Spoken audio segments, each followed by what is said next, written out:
Hey guys, very good evening to you all.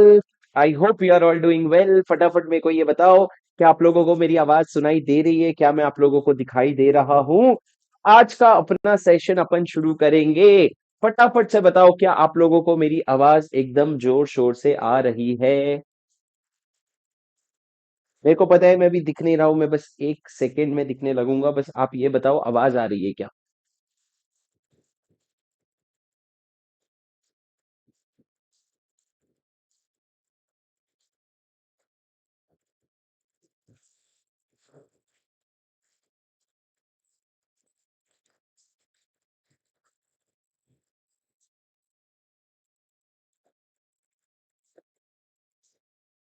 Yes, guys, can you see me loud and clear? Can you see me and can you hear me loud and clear?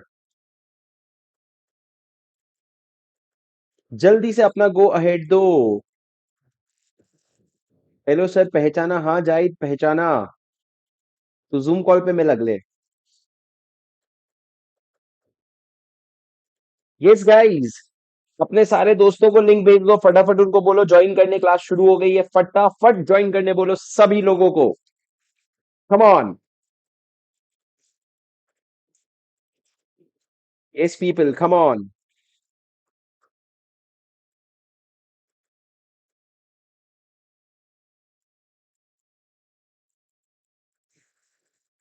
हाँ जी दोस्तों, शुरू करें class. क्या करने वाले हैं आज sir अपन? What are we going to do today? What are we going to do today? बताओ, क्या करने वाले हैं आज अपन? Today we are going to finish the revision of this particular chapter, which is Negotiable Instrument Act. कल कहां तक किया था सर अपन ने? कल किधर तक किया था अपन ने? कल अपन ने किधर तक रिवीजन किया था दोस्तों? कल अपन ने रिवीजन किया था नेगोशिएशन के पहले तक। अपन ने मेच्योरिटी वगैरह कैलकुलेट करना सीखा था। कल अपन ने इधर तक रिवीजन किया था। आज अपने को नेगोशिएबल इंस्ट्रूमेंट एक्ट को पूरा का पूरा मम करना है, पूरा का पूरा खत्म करना है। तो प्लीज मेरे साथ बने रहें और मैं जो बता रहा हूं वो सुनते रहें, ताकि आपका मेरे साथ साथ रिवीजन पूरा खत्म हो करके हो जाए। शुरू करें सर, शुरू करें रिवीजन। चलें। ऑलराइट, चलो भाई। बट प्लीज अपना जोश कमेंट में बनाए रखना, ताकि मेरे को दिखता रहे तुम लोग पढ़ रहे हो। एकदम माहौल धड़ धड़ धड़ धड़, अपना जोश बनाए रखना, ताकि मेरा रिवीजन जब खत्म हो तो आपका भी साथ साथ में रिवीजन खत्म हो जाए। सर बात करते हैं negotiation of a negotiable instrument की। कल बहुत सारी चीजें हमने पढ़ी। नेगोशिएबल इंस्ट्रूमेंट क्या होता है, bills of exchange, promissory notes और चेक्स, वो सारी चीजें क्या होती है वो अपन ने देखा। आज समझते हैं नेगोशिएशन कैसे होता है एक नेगोशिएबल इंस्ट्रूमेंट का। नेगोशिएशन करने के दो तरीके हैं। डिपेंड करता है वो जो नेगोशिएबल इंस्ट्रूमेंट है वो पेबल टू बेरर है कि पेबल टू ऑर्डर है। अगर payable to bearer negotiable instrument है, क्या कहा मैंने? अगर payable to bearer negotiable instrument है तो उसको नेगोशिएट करने के लिए आपको सिर्फ डिलीवरी करना पड़ेगा, डिलीवरी के अलावा कुछ नहीं करना पड़ेगा। अगर आप ले जा करके उसको डिलीवर कर दोगे सामने वाले के पास तो हो गया। पर अगर बेरर नहीं, ऑर्डर इंस्ट्रूमेंट है, पेबल टू ऑर्डर इंस्ट्रूमेंट है, तो सिर्फ डिलीवरी करने से टाइम काम नहीं चलेगा। आपको क्या करना पड़ेगा? आपको साथ साथ में इंडोर्स भी करना पड़ेगा। तो उसमें आपको इंडोर्समेंट एंड डिलीवरी करना पड़ेगा। तो नेगोशिएशन के क्या तरीके हैं? अगर पेबल टू बेरर है तो आपको डिलीवरी करना पड़ेगा, और अगर पेबल टू ऑर्डर है तो इंडोर्समेंट एंड डिलीवरी करना पड़ेगा। अच्छा, डिलीवरी जो होता है ना वो एक्चुअल भी हो सकता है, कंस्ट्रक्टिव भी हो सकता है। ऐसा ही कुछ अपन ने इंडियन कॉन्ट्रैक्ट एक्ट में भी पढ़ा था। जो डिलीवरी होता है वो एक्चुअल भी हो सकता है और कंस्ट्रक्टिव भी हो सकता है। एक्चुअल डिलीवरी मतलब क्या? मैंने ले जा करके नेगोशिएबल इंस्ट्रूमेंट आपके हाथ में थमा दिया। और कंस्ट्रक्टिव डिलीवरी मतलब क्या? मैंने डायरेक्टली आपको नहीं दिया, आपके बिहाफ में आपके किसी एजेंट को दे दिया, या आपके बिहाफ में मैंने ही अपने पास रख लिया, लेकिन मैंने डायरेक्टली आपको डिलीवरी नहीं दिया, तो उससे कंस्ट्रक्टिव डिलीवरी माना जाएगा। But delivery is a very important thing. Now negotiation by delivery कैसे होता है? नेगोशिएशन बाय डिलीवरी होता है, सिर्फ डिलीवरी से नेगोशिएशन हो जाता है क्या सर? अगर पेबल टू बेरर इंस्ट्रूमेंट है, पेबल टू बेरर मतलब क्या? शुभम सिंगल ने अगर चेक बनाया पेबल टू डैट और वो सलमान खान को दे दिया, तो वो पेबल टू बेरर इंस्ट्रूमेंट है, और सलमान खान ले जा करके उसको किसी पे भी दे सकता है, कोई प्रॉब्लम नहीं होने वाली है। सर सुनो ना, सुनो ना, क्या लिखा है next line? A negotiable instrument delivered on condition that it is not to take effect except on a certain event is not negotiable unless such event happens। मतलब सर क्या? अगर आपने एक नेगोशिएबल इंस्ट्रूमेंट दिया और बोला ये नेगोशिएबल इंस्ट्रूमेंट है ना, तभी वैलिड होगा। अगर मान ले वो गुड्स जो है वो मेरे गोडाउन तक पहुंच जाते हैं, तो आपने इस तरीके का एक कंडीशन लगा दिया, तो जब तक वो इवेंट नहीं होता तब तक ये इंस्ट्रूमेंट जो है वो नॉट नेगोशिएबल होगा, आप आगे नेगोशिएट नहीं कर सकते। सर ये क्या था, नेगोशिएशन बाय डिलीवरी। बात करते हैं negotiation by endorsement. Negotiation by endorsement मतलब क्या, अगर सुनो, अगर पेबल टू अगर पेबल टू ऑर्डर चेक है तो नेगोशिएबल बाय इंस्ट्रूमेंट क्या होता है, अगर नेगोशिएबल कैसे होता है, अगर शुभम सिंघल ने सलमान खान को पेबल बनाया, सलमान खान को पेबल बनाया, तो सलमान क्या करेगा, उस चेक के पीछे या प्रॉमिसरी नोट या बिल ऑफ एक्सचेंज के पीछे साइन करेगा, पे टू अर्पिता, पे टू अर्पिता लिखेगा और वो ऊपर अपना सिग्नेचर कर देगा। इससे क्या होता है सर, इससे इंडोर्समेंट हो गया। सलमान खान ने वो चेक किसके फेवर में इंडोर्स कर दिया, अर्पिता के फेवर में इंडोर्स कर दिया। तो इंडोर्समेंट कैसे होता है सर, किधर भी तुम चेक में किधर भी तुम सिग्नेचर कर दो और उसके बाद इंडोर्समेंट हो जाता है। अब सर एक बात बताता हूं, आगे की बात सुनो, क्या चेक को कितनी बार भी इंडोर्स कर सकते हो, या प्रॉमिसरी नोट या बिल ऑफ एक्सचेंज को कितनी बार भी इंडोर्स कर सकते हो। लॉ ने कहा जब तक सेटिस्फैक्शन नहीं हो जाता आपके नेगोशिएबल इंस्ट्रूमेंट का, सेटिस्फैक्शन, सेटिस्फैक्शन मतलब क्या, जब तक पेमेंट नहीं हो जाता तक आप उसको नेगोशिएट कर सकते हो। कैसे करोगे सर, इसी तरीके से इंडोर्स कर करके आप नेगोशिएट करोगे। पर सर मान लो इंडोर्स करते करते ये पेज पूरा भर गया, ये पेज पूरा भर गया, तो भाई अगर पेज पूरा भर गया ना, तो एक और ब्लैंक पेपर इसको अटैच करके उस पर नेगोशिएट करना शुरू कर देना, पर तुम नेगोशिएट कर सकते हो। सर क्या मैं फ्रंट पेज भी नेगोशिएट कर सकता हूं, बिल्कुल, तुम फ्रंट बैक किधर भी नेगोशिएट कर सकते हो और उसके बाद क्या कर सकते हो, इस तरीके से नेगोशिएट चलता रहेगा, कोई भी प्रॉब्लम नहीं आएगी। अब आगे बढ़ते हैं। So importance of delivery. Sir negotiation में डिलीवरी कितना इंपॉर्टेंट है, तो मैंने कहा नेगोशिएशन में डिलीवरी बहुत ज्यादा इंपॉर्टेंट है। डिलीवरी एक्चुअल भी हो सकता है, कंस्ट्रक्टिव भी हो सकता है, जैसे कि आपको पता है। एक्चुअल डिलीवरी मतलब क्या, आपने ट्रांसफरी को एक्चुअल में वो नेगोशिएबल इंस्ट्रूमेंट दिया, और कंस्ट्रक्टिव डिलीवरी मतलब क्या, उसको डायरेक्टली नहीं दिया, उसके किसी एजेंट को दे दिया, तो उसको भी डिलीवरी माना जाता है। अब मेरी बात समझो, अरे मेरी बात समझो दोस्तों, डिलीवरी बहुत इंपॉर्टेंट है। अगर आपने एक चेक पे डिलीवर नहीं किया है या नेगोशिएबल इंस्ट्रूमेंट को डिलीवर नहीं किया है, तो उसको नेगोशिएटेड नहीं माना जाएगा। एक बात बताओ सर, अगर मिस्टर ए है, उसने बी के फेवर में एक चेक बनाया था, ठीक है, तो वो चेक को उसने डिलीवर नहीं किया है, उसने चेक बनाया और उसने साइन करके रख दिया, उसने कहा पे टू बी, और उसने उसको डिलीवर नहीं किया। एक ही क्या हो गई, डेथ हो गई, और उसके बदले में उसका जो बच्चा था, जो लीगल रिप्रेजेंटेटिव था, उसने क्या किया, उसने ये चेक ले जा करके क्या कर दिया, बी को डिलीवर कर दिया। तो क्या सिर्फ डिलीवर करने से जो चेक वैलिड हो गया, या क्या इंडोर्समेंट वैलिड हो गया। लॉ ने कहा नहीं भैया, जो मेकर है ना, उसको चेक बना करके डिलीवर भी करना था, अगर उसने डिलीवर नहीं किया है तो इसकी कोई सैंक्टिटी नहीं बची, आप इसको छोड़ दो, आप चाहिए तो नया फ्रेश चेक बना लो, पर ये जो चेक था जब तक वो डिलीवर नहीं हुआ है उसकी कोई लीगल सैंक्टिटी नहीं होती है। समझे सर। ये डेथ ऑफ द इंडोर्सर का केस था, पढ़ो एक बार, डेथ ऑफ द इंडोर्सर का केस क्या लिखा हुआ है, पढ़ो एक बार, पढ़ो क्या लिखा है डेथ ऑफ द इंडोर्सर के केस में।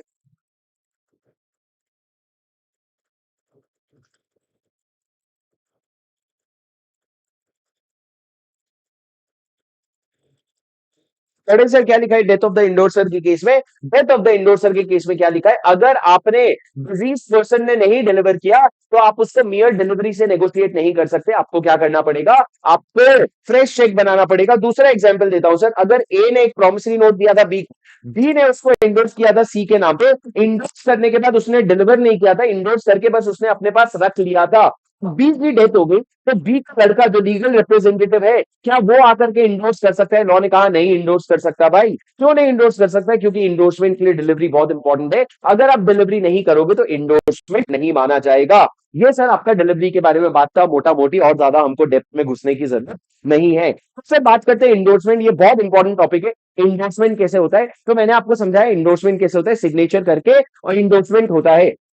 अब सर जो इंडोर्स कर रहा है उसको क्या कहते हैं, इंडोर्सर, और जिसके फेवर में इंडोर्स हो रहा है उसको क्या कहते हैं, इंडोर्सी कहते हैं। सर सिग्नेचर जो है ना, आप फेस पे भी कर सकते हो, बैक पे भी कर सकते हो, या फिर एक एक्स्ट्रा स्लिप ऑफ पेपर में भी कर सकते हो। जो मैंने कहा एक व्हाइट पीस ऑफ पेपर ले लो, उसको हम कहते हैं अलॉन्ज, अलॉन्ज, अलॉन्ग, जो भी आप बोल लो, उसको हम कहते हैं अलॉन्ज। इसमें भी आप एक्स्ट्रा सिग्नेचर करके इंडोर्समेंट कर सकते हो। तब तक इंडोर्समेंट करोगे सर जब तक आपका पेमेंट सेटिस्फाई नहीं हो जाता। अब सर इंडोर्समेंट के कितने तरीके होते हैं, 5 इंडोर्समेंट के तरीके होते हैं, ये सुपर से भी ऊपर इंपॉर्टेंट है, मेरे साथ दिमाग में डालना, याद करोगे तो ही काम चलेगा। सर इंडोर्समेंट के 5 तरीके हैं, मेरे साथ ध्यान दो। सबसे पहला है endorsement in blank. Endorsement in blank का मतलब क्या है, ध्यान से सुनना। अगर सलमान खान को शुभम सिंघल ने सलमान खान को एक चेक बना करके दिया। उस चेक में पीछे सलमान खान ने लिखा पे टू डैश और उसने अपना साइन कर दिया सलमान ने। तो सर ये भले ही ऑर्डर इशमेंट था, पर आपने इसको इंडोर्स इन ब्लैंक किया है, मतलब आपने क्या किया, इसको अभी बेरर इंस्ट्रूमेंट बना दिया। तो इस तरह का इंडोर्समेंट कर सकते हो? हाँ जी हाँ, बिल्कुल कर सकते हो, कोई वांदा नहीं है, कोई प्रॉब्लम नहीं है।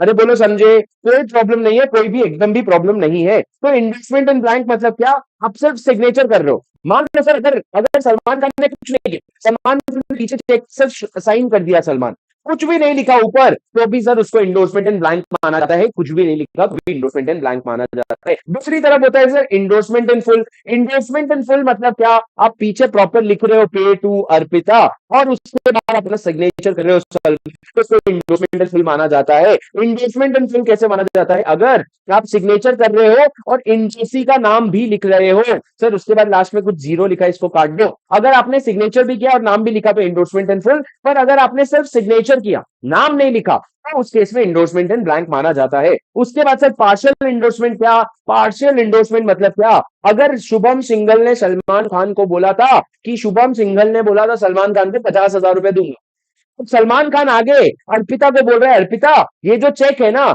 इसको मैं 25,000 रुपए के लिए तेरे फेवर में इंडोर्स कर रहा हूं, बाकी 25,000 के लिए नहीं कर रहा हूं। क्या इस तरह का पार्शियल इंडोर्समेंट अलाउड है? ना जी ना, बिल्कुल भी पार्शियल इंडोर्समेंट अलाउड नहीं होता है। Partial endorsement is endorsement where in the full amount is not endorse but a part of the amount is endorse.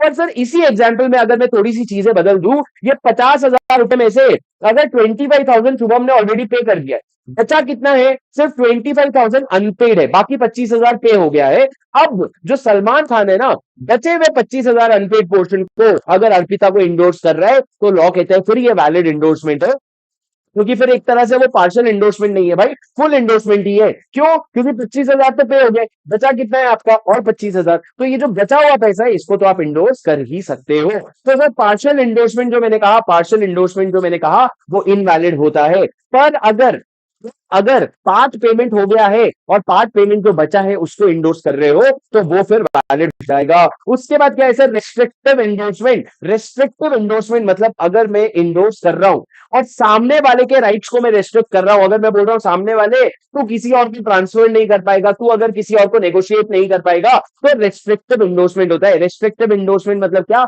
जिसके फेवर में मैं ट्रांसफर कर रहा हूं, जिसके नाम पे मैं इंडोर्स कर रहा हूं, उसके ऊपर किसी तरह का रेस्ट्रिक्शन अगर लगा रहा हूं, तो उसको कहते हैं रेस्ट्रिक्टिव इंडोर्समेंट। पहला हो गया सर रेस्ट्रिक्टिव इंडोर, पहला हो गया इंडोर्समेंट इन ब्लैंक, फिर हो गया इंडोर्समेंट इन फुल, फिर हो गया पार्शियल इंडोर्समेंट, और फिर हो गया रेस्ट्रिक्टिव इंडोर्समेंट।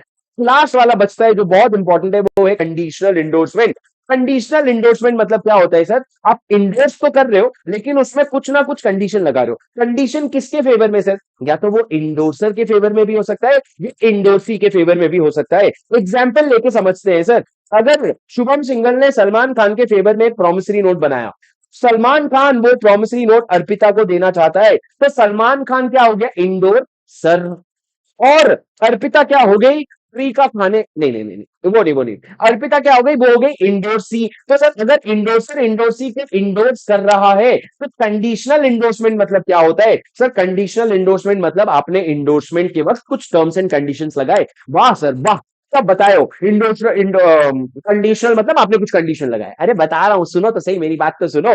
पहला है sir sans recourse. Sans recourse मतलब क्या, सैंस रिकॉर्ड्स मतलब without any recourse to me, मतलब सलमान खान जब अर्पिता के पास वो ट्रांसफर कर रहे हैं ना, तो उसने अपने इंडेस्टमेंट में लिख दिया सैंस रिकोर्स। इसका मतलब अगर कल को अर्पिता गई शुभम सिंघल के पास और शुभम सिंघल ने पेमेंट करने से मना कर दिया, तो क्या अर्पिता सलमान खान के पास जा सकती है? लॉ ने कहा इन जनरल तो आप जा सकते थे, पर यहां पे सैंस रिकोर्स इंडोर्समेंट है, तो सैंस रिकोर्स इंडोर्समेंट की वजह से क्या हो जाएगा, आप उस बंदे के पास नहीं जा सकोगे। अब सर एक सिंपल सा एग्जांपल देता हूं, अगर शुभम सिंघल ने सलमान खान के नाम पे क्या दिया था, चेक, सलमान खान ने अर्पिता को दिया, अर्पिता ने आयुष को दिया, आयुष ने ऐश्वर्या को दिया, ऐश्वर्या ने अभिषेक बच्चन को दिया, ठीक है, अभिषेक बच्चन को दिया। देख रहे कितने सारे ए वाले बंदे लाइफ में है सलमान खान के। तो सर अभिषेक बच्चन गया शुभम सिंघल के पास और शुभम सिंघल ने पेमेंट करने से मना कर दिया, और सर जब अर्पिता ने आयुष को दिया था ना, नेगोशिएबल इंस्ट्रूमेंट भाई, नेगोशिएबल इंस्ट्रूमेंट जब दिया था ना,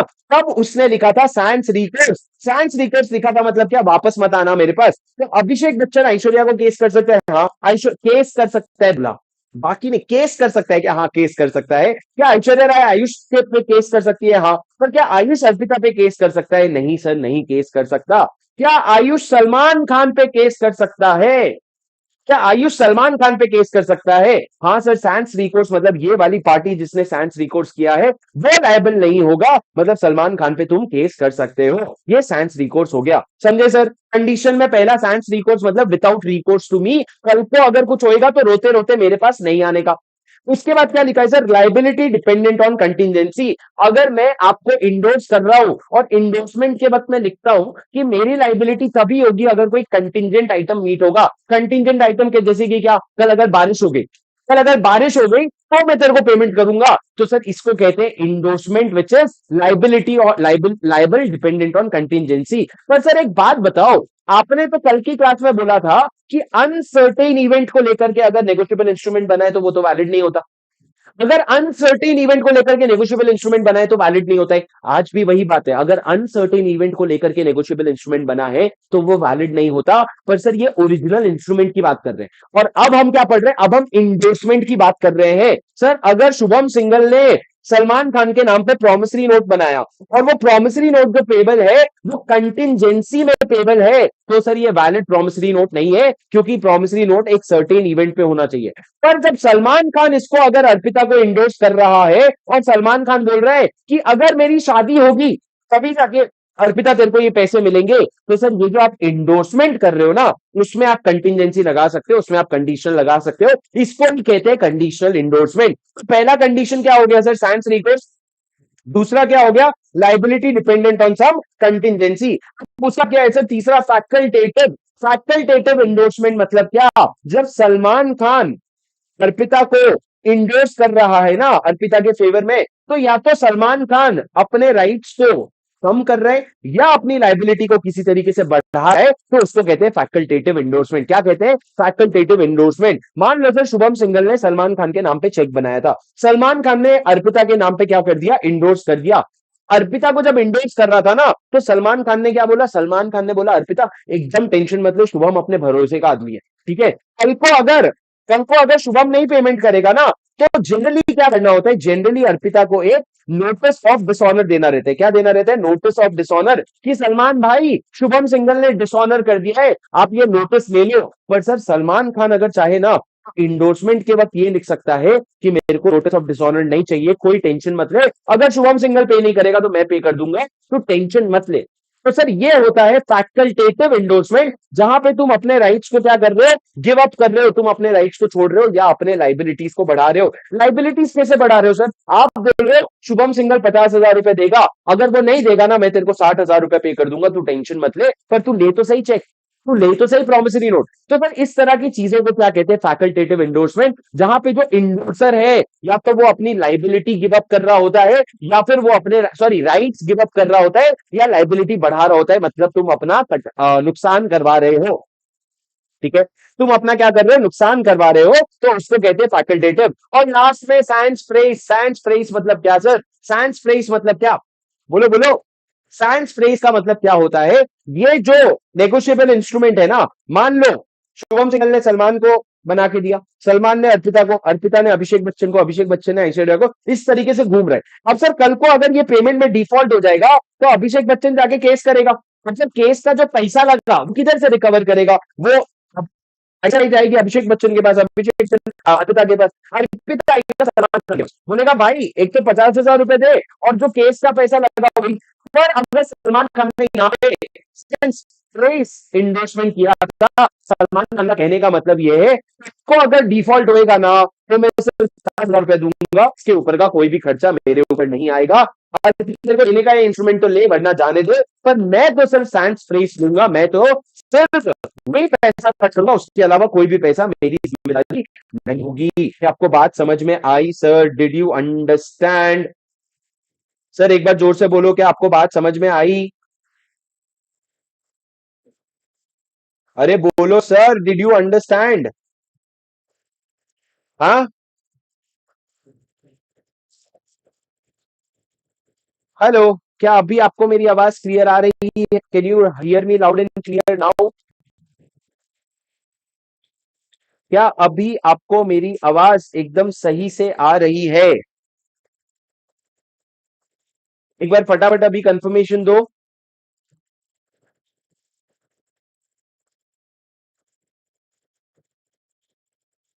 can you hear me now?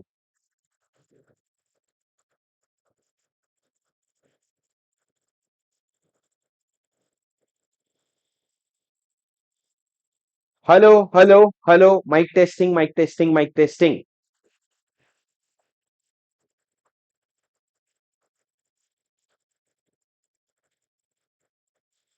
अच्छा, एक फाइनल बार, जितने भी लोग देख रहे हो, वॉइस ठीक से आ रही है तो प्लीज यस यस यस लिखो, वरना नो नो नो लिखो। जल्दी जल्दी जल्दी बताओ।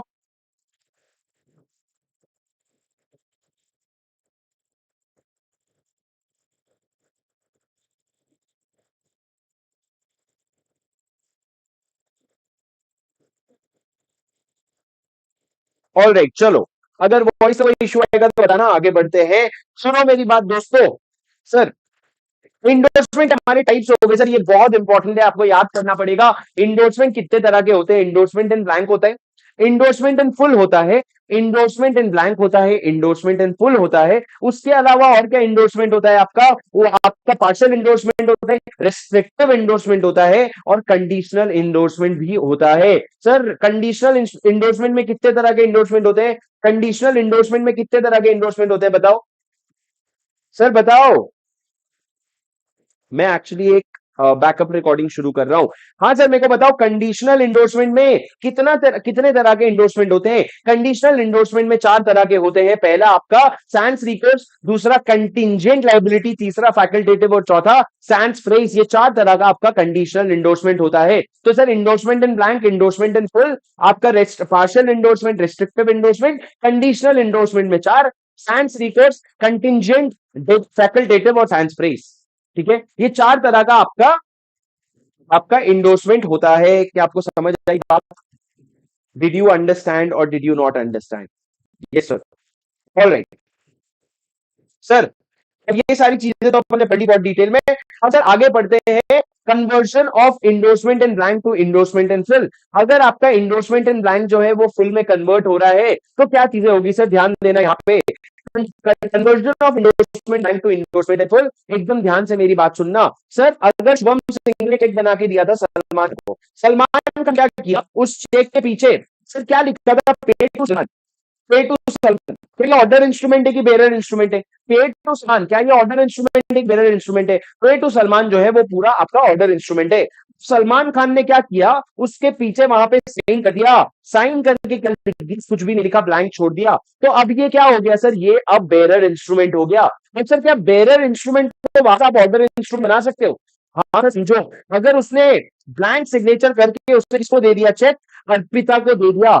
अर्पिता क्या करना चाहती है? ये जो है आयुष को देना चाहती है। तो कैसे देगी सर अर्पिता ये चेक? सिंपल एस नो, यहाँ पे क्या करेगी वो? तो पे टू आयुष लिख देगी और सीधा जाकर के आयुष को हैंडओवर कर देगी। पे टू आयुष लिख देगी और सीधे जाके आयुष को हैंडओवर कर देगी। यहाँ पे था अर्पिता को ना खुद से सीधे करना पड़ा, नहीं सर, ब्लैंक चेक था ना, ब्लैंक में था, तो वहां पे उसने सीधा पे टू आयुष लिख दिया और आयुष को डिलीवर कर दिया। क्या सर अर्पिता का नाम कहीं भी आया? अर्पिता का नाम कहीं भी आया? नहीं सर, अर्पिता का नाम कहीं भी नहीं आया। कल को अगर मेरे को सिंपल सी बात बताओ, अर्पिता का नाम नहीं आया, तो अगर कल को आयुष चाहता है शम के पास उसने पेमेंट करने से मना कर दिया, क्या आयुष जाकर अर्पिता से क्लेम कर सकता है? क्या आयुष जाके अर्पिता से क्लेम कर सकता है? बिल्कुल कर सकता है, ऐसा कोई टेंशन नहीं है। भले ही अर्पिता का नाम नहीं आया है चेक में, पर अर्पिता ने इंडोर्स तो किया। आयुष से पता है अर्पिता ने तो वो जाके अर्पिता पकड़ सकता है। तब जाओ फिर।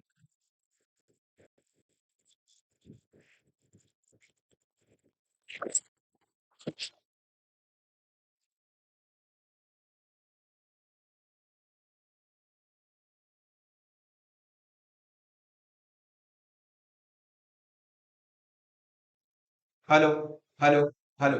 अब बताओ सर, अब आवाज ठीक आ रही है एकदम?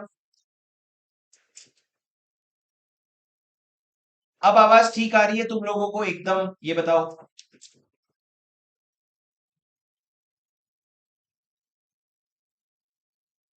मस्त आ रही है अब।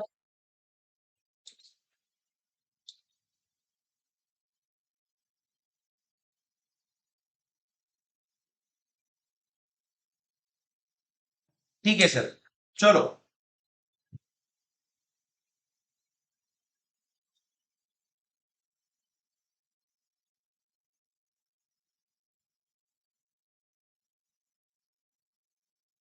सर सुनो, एक बार फिर से समझा रहा हूं, क्या बोल रहा था सुन लो। मैं तुमको समझा रहा हूं, जो इंडोर्समेंट इन ब्लैंक होता है, क्या वो इंडोर्समेंट इन फुल में कन्वर्ट हो सकता है? जो इंडोर्समेंट इन ब्लैंक होता है, क्या वो इंडोर्समेंट इन फुल में कन्वर्ट हो सकता है? जी हाँ सर, कन्वर्ट तो हो सकता है। अब ये बताओ कैसे होगा? तो मैंने कहा सुन लो मेरी बात, कैसे कन्वर्जन होगा। जो इंडोर्समेंट इन ब्लैंक है वो कैसे होगा? शुभम सिंघल ने प्रॉमिसरी नोट दिया था सलमान को। सलमान ने पीछे क्या किया, उसने एकदम ब्लैंक छोड़ दिया और नीचे सलमान ने अपना सिग्नेचर मार दिया। तो क्या ये बेरर इंस्ट्रूमेंट बन गया? हाँ सर, बेरर इंस्ट्रूमेंट बन गया। पहले ये पेबल टू ऑर्डर था, पहले ये पेबल टू सलमान था।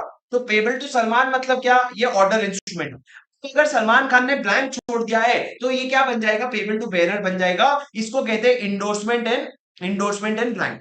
क्या इंडोर्समेंट इन ब्लैंक को आप इंडोर्समेंट इन फुल में कन्वर्ट कर सकते हो? बिल्कुल कन्वर्ट कर सकते हैं सर। समझना क्या हुआ, सलमान खान ने अगर ले जा करके ये वाला चेक दे दिया था अर्पिता को। किसको दे दिया था? अर्पिता को दे दिया था। अब अर्पिता अगर ये चेक मान लो ऐश्वर्या को देना चाहती है तो कैसे देगी सर? अर्पिता अगर ये चेक नहीं, सॉरी, प्रॉमिसरी नोट अगर ऐश्वर्या को देना चाहती है तो कैसे देगी? ध्यान से सुनना, अर्पिता क्या करेगी, करेगी यहाँ पे सीधा, जहां पे प्लान था ना, वहां पे सीधा ऐश्वर्या का नाम लिख करके वो क्या करेगी, चेक जो है ऐश्वर्या को डिलीवर कर देगी। उससे क्या होता है सर? उससे जो इंडोर्समेंट इन ब्लैंक था वो इंडोर्समेंट इन फुल में हो जाएगा। यहाँ पे पेई का नाम आ जाएगा। पर सर मेरे को एक बात बताओ, इस तरीके से जब इंडोर्समेंट किया तो क्या आपकी अर्पिता जो है उसने अपना नाम कहीं पे डाला?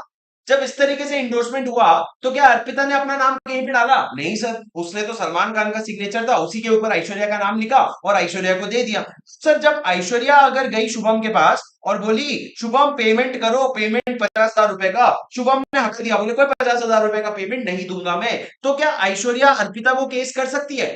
क्या ऐश्वर्या अर्पिता पे केस कर सकती है? तो sir the answer is yes, बिल्कुल केस कर सकते हो, भले तुम्हारा नाम नहीं आया है एज एन इंडोर्सर। क्यों सर? क्योंकि इंडोर्सर कौन है? क्योंकि सलमान खान सिग्नेचर था, इसलिए इंडोर्सर कौन है? खुद सलमान खान है। पर फिर भी ऐश्वर्या को चेक किधर से मिला? अर्पिता तुमसे मिला था, तो अर्पिता तुम लायबल हो जाओगे, तुम लायबल हो जाओगे। समझे? एक बार और बता दिया मैंने तुमको कॉन्सेप्ट। सर ये समझे तुम, conversion of endorsement in blank into endorsement in full. आपको उम्मीद है, मेरे को उम्मीद है आपको समझ आया होगा। मतलब अगर आप इंडोर्समेंट करना चाहते हो इन ब्लैंक को, अगर इन फुल में इंडोर्समेंट करना चाहते हो तो क्या प्रोविजन एप्लीकेबल होगा? इन ब्लैंक को अगर इन फुल में इंडोर्समेंट करना चाहते हो तो सबसे पहले सिग्नेचर लगेगा इंडोर्सर का। दूसरा, हु में इंडोर्स और नेगोशिएट, कौन इंडोर्स कर सकता है sir? Maker, drawer, pair, hold, endorsee, कोई भी इंडोर्स कर सकता है। और इफेक्ट क्या होगा इंडोर्समेंट का? It transfers to the endorsee the property और राइट टू फर्दर नेगोशिएट। मतलब अगर सलमान खान ने वो चेक को अर्पिता के नाम पे इंडोर्स कर दिया, मतलब अब अर्पिता के पास वो चेक का पूरा पावर आ गया और वो फर्दर उसको नेगोशिएट करना चाहे तो नेगोशिएट कर सकती है। सर बहुत ज्यादा थियरी है, पर आपको क्या टेक्निकल और लॉजिकल लेवल पे समझ आ रहा है क्या हो रहा है? लॉजिकल लेवल पे क्या हो रहा है? सिर्फ इंडोर्समेंट हो रहा है, इंडोर्समेंट इन ब्लैंक को इंडोर्समेंट इन फुल में कन्वर्ट किया जा रहा है। अब sir next very important topic, Indo instrument obtain bye unlawful means और अनलॉफुल कंसिडरेशन। अगर आपने गलत तरीके से इंस्ट्रूमेंट लिया तो क्या होगा सर? सिंपल सी बात है, समझना, ये मैंने आपको ऑलरेडी समझा दिया है। अगर शुभम सिंघल जो चेक है वो सलमान खान को देता है, सलमान खान ने क्या किया? सलमान खान ने अपने ड्रॉर पे रखा था, उसके स्टाफ ने चेक को क्या कर लिया? चोरी कर लिया। क्या वो एक वैलिड होल्डर है? क्या वो वैलिड होल्डर है? होल्डर तो नहीं है सर। क्यों? क्योंकि वैलिड होल्डर बनने के लिए एक तो आपके पास right to receive, right to position होना चाहिए और राइट टू रिसीव पेमेंट होना चाहिए। आपके पास दोनों ही राइट्स नहीं है तो आप होल्डर नहीं हो। अब इसने अनलॉफुल मीन से अक्वायर किया था, स्टाफ जो है अनलॉफुल मीन से अक्वायर किया था, इसके पास कोई भी राइट्स आएगा क्या? बिल्कुल भी नहीं, इसके सारे राइट्स वॉइड होंगे। पर अगर स्टाफ ने आगे चल के इसको ट्रांसफर कर दिया, किसको? स्टाफ ने इसको ट्रांसफर कर दिया आयुष को। किसको? आयुष को ट्रांसफर कर दिया। तो आयुष जो है ना, उसके बदले में उसने कंसिडरेशन दिया था, मेच्योरिटी के पहले लिया था और गुड फेथ में लिया था। तो आयुष क्या बन जाता है? Ayush holder in due course बन जाता है। अगर होल्डर इन ड्यू कोर्स बन गए ना आप, तो आप जो हो, आप एकदम वैलिड क्लेम करते हो राइट्स, और आप जाकर के फिर सलमान खान पे केस कर सकते हो या शुभम सिंघल पे भी केस कर सकते हो। मतलब sir holder in due course को ये प्रिविलेज मिलता है कि अगर सामने वाले का टाइटल जो है वो खराब है तो भी आपको गुड टाइटल मिल जाएगा। पर हाँ, मैंने आपको बताया था अगर फोर्जरी का केस होता है ना, तो सलमान जो स्टाफ है वो फिर आयुष जो है वो गुड टाइटल नहीं ले पाएगा, क्योंकि फोर्जरी के केस में तो स्टाफ के पास टाइटल ही नहीं था, तो गुड टाइटल ट्रांसफर करने की तो बात ही नहीं आती है। अब सर मेरे को बात बताओ, इसी एग्जाम्पल में अगर आयुष ने फर्दर इंडोर्स किया होता वो चेक को ऐश्वर्या को, ठीक है, फॉर फॉर सब सुनना ध्यान से, आयुष ने फर्दर इंडोर्स किया था ऐश्वर्या को, क्या ऐश्वर्या ने कंसिडरेशन दिया था सर? नहीं सर, फ्री में इंडोर्स हुआ था और मेच्योरिटी के पहले हुआ था, पर फ्री में हुआ था। क्या Aishwarya holder in due course है कि होल्डर है?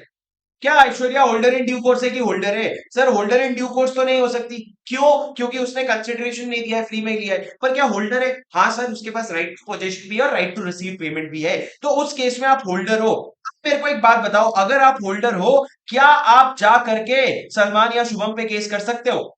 क्या आप जा करके सलमान या शुभम पे केस कर सकते हो? Coming back to the old provision, yes sir आप कर सकते हो। क्यों?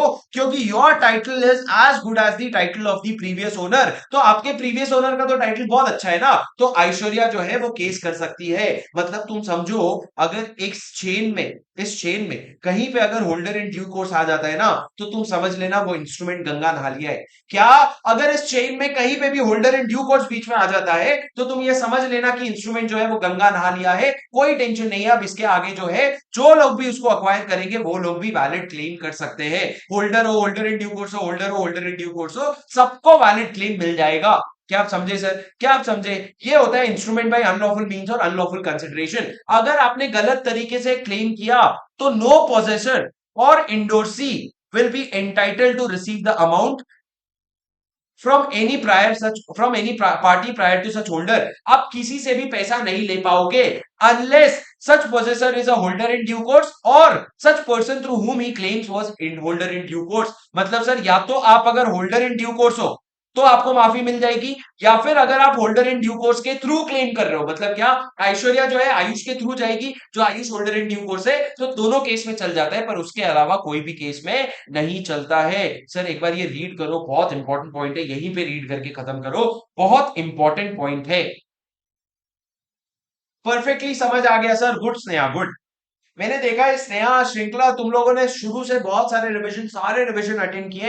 I am so proud of you guys. Mukta, Prashant, very good guys, I am so proud of you. Is Fincorp, I am very proud of you. It takes a lot of dedication for me also to be very consistent, and at the same time for you also to be very consistent. I appreciate that a lot. Sir आगे बढ़ते हैं। इन instrument acquired after dishonour और when overdue. अगर एक बार instrument dishonour हो गया, law बहुत simple चाहे सर, लॉ सिंपल चाहे, मैं आसान रखूंगा इसको, बहुत ज्यादा कॉम्प्लिकेट नहीं करूंगा। अगर शुभम सिंघल ने बिल ऑफ एक्सचेंज बना करके कहा था कि सलमान तू ना शाहरुख खान को पेमेंट कर देना, तू ना शाहरुख खान को पेमेंट कर देना, और अब जो सलमान खान है ना वो एक्सेप्ट करने से मना कर देता है, तो सर बिल को माना जाता है डिसऑनर्ड। अब सर एक्सेप्ट करने से जब मना कर दिया, उसके बाद अगर शाहरुख खान ये चेक दे रहा है आमिर खान को, तो आमिर खान का राइट्स क्या होगा? आमिर खान का राइट्स वही होगा जो शाहरुख खान का था। The rights of the endorsee will be as good as the right of the endorser. Endorser का जो राइट है वैसा ही इंडोर्सी को भी राइट मिलेगा। अगर बिल का डिसऑनर होने के बाद या मेच्योरिटी होने के बाद आप ट्रांसफर कर रहे हो, तो जो ट्रांसफरर का जो राइट्स है वही ट्रांसफरी का राइट्स होगा। ट्रांसफरर जिस पे केस कर सकते हैं उसी पे ट्रांसफरी केस कर पाएगा। बहुत बच्चों वाला प्रोविजन है सर, कोई बड़ी बात नहीं है। अब सर इसमें अकोमोडेशन नोट और बिल की बातें, अकोमोडेशन बिल क्या होता है? अकोमोडेशन बिल क्या होता है? सिंपल है। ए ने प्रॉमिस किया बी को कि भाई मैं ना तेरे को 50,000 रुपए दूंगा। बी क्या किया, उस बिल को लेकर के चला गया बैंक के पास, और बैंक को बोला, बैंक सुनना, तू मेरे को अभी 49,000 रुपीज दे दे। जब यहाँ पे ए 50,000 रुपए देगा ना, वो 50,000 रुपए सीधा तू ए से ले लेना। तो सर इसको क्या कहते हैं? इसको बिल डिस्काउंटिंग कहते हैं, या इसको अकोमोडेशन बिल भी कहते हैं, जहां पे ए और बी मिल करके ये प्रॉमिसरी नोट बनाते हैं। पर इस तरह का प्रॉमिसरी नोट में ए का क्या फायदा है सर? ए का फायदा ये है कि जो 49,000 मिला ना, इसमें से कुछ हिस्सा जो है वो ए के पास भी जाएगा।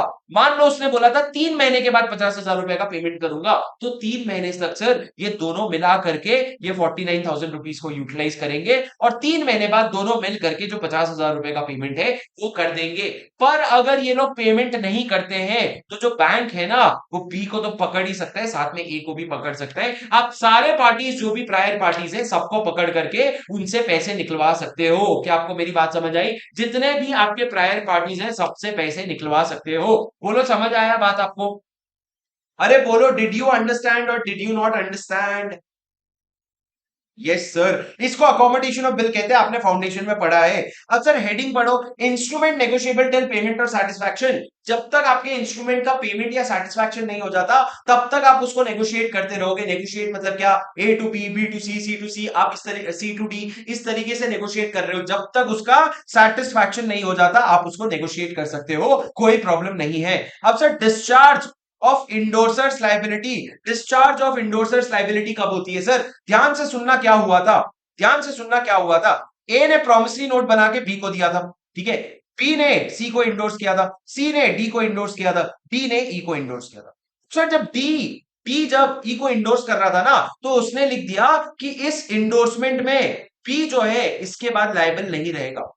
बी को तुमने डिस्चार्ज कर दिया, तुमने बोला बी जो है अब से लायबल नहीं रहेगा। इस तरह की चीज अगर डी तुमने लिखी है ना तो एक बात समझना, जो सी है ना वो भी ऑटोमेटिकली डिस्चार्ज हो जाएगा। अगर तुमने बी को डिस्चार्ज किया तो जो सी है वो भी ऑटोमेटिकली डिस्चार्ज हो जाएगा। पर ऐसा क्यों सर? क्योंकि अगर ई को पेमेंट नहीं मिलेगा तो वो डी के पास जाता, बी सी के पास जाता और सी किधर जाता? बी के पास जाता। तुमने तो बी को रिलीज कर दिया, तुमने तो बी को माफ कर दिया, तो सी किधर जाएगा भाई? तो सी भी डिस्चार्ज हो जाता है। जो भी पार्टीज उसके बाद थे ना लाइन में सारे लोग डिस्चार्ज हो जाते हैं। तो इसको कहते हैं सर डिस्चार्ज ऑफ इंडोर्सर। अगर आपने कोई बीच में इंडोर्सर को डिस्चार्ज कर दिया तो उसके बाद के जितने भी इंडोर्सर्स हैं सारे ऑटोमेटिकली डिस्चार्ज हो जाते हैं। क्या लिखा है सर यहाँ पे? Where the holder of a negotiable instrument without the consent of the endorser destroys or impairs the endorser's remedy against a prior party। क्या सर? होल्डर कौन है यहाँ पे? बी था holder. Without the consent of the endorser, C के consent के बिना वो डिस्ट्रॉयज और impairs the C's remedy. C's remedy क्या है सर? सी का रेमेडी ये था कि अगर पेमेंट नहीं देते तो वो बी के पास जाता, तो against a prior party the endorser is discharge from liability to the holder. अब सी जो है ना वो ई को लाइबल नहीं रहेगा to the same extent as if instrument has been paid at maturity. मान लिया जाएगा सी के पॉइंट ऑफ व्यू से, अगर आप देखोगे सी बोलेगा पेमेंट हो गया, मैं तो मान रहा हूं पेमेंट हो गया, जान दे। सी बोलेगा अरे मैं तो मान रहा हूं पेमेंट हो गया, जान दे। ठीक है, सी बोलेगा जान दे पेमेंट हो गया, ऐसा मैं मान रहा हूं। अब सर उसके बाद कॉन्सेप्ट पढ़ते हैं नेगोशिएशन बैक, बहुत इजी कॉन्सेप्ट है। अगर ए ने दिया बी को प्रॉमिसरी नोट, बी ने सी को दिया, सी ने डी को दिया और डी ने ई को दिया, और अब ई जो है वो वापस नेगोशिएट करके बी को दे दिया, तो सर उस केस में क्या होगा? मान लो अगर डिफॉल्ट होता है, मान लो अगर डिफॉल्ट होता है तो क्या होता?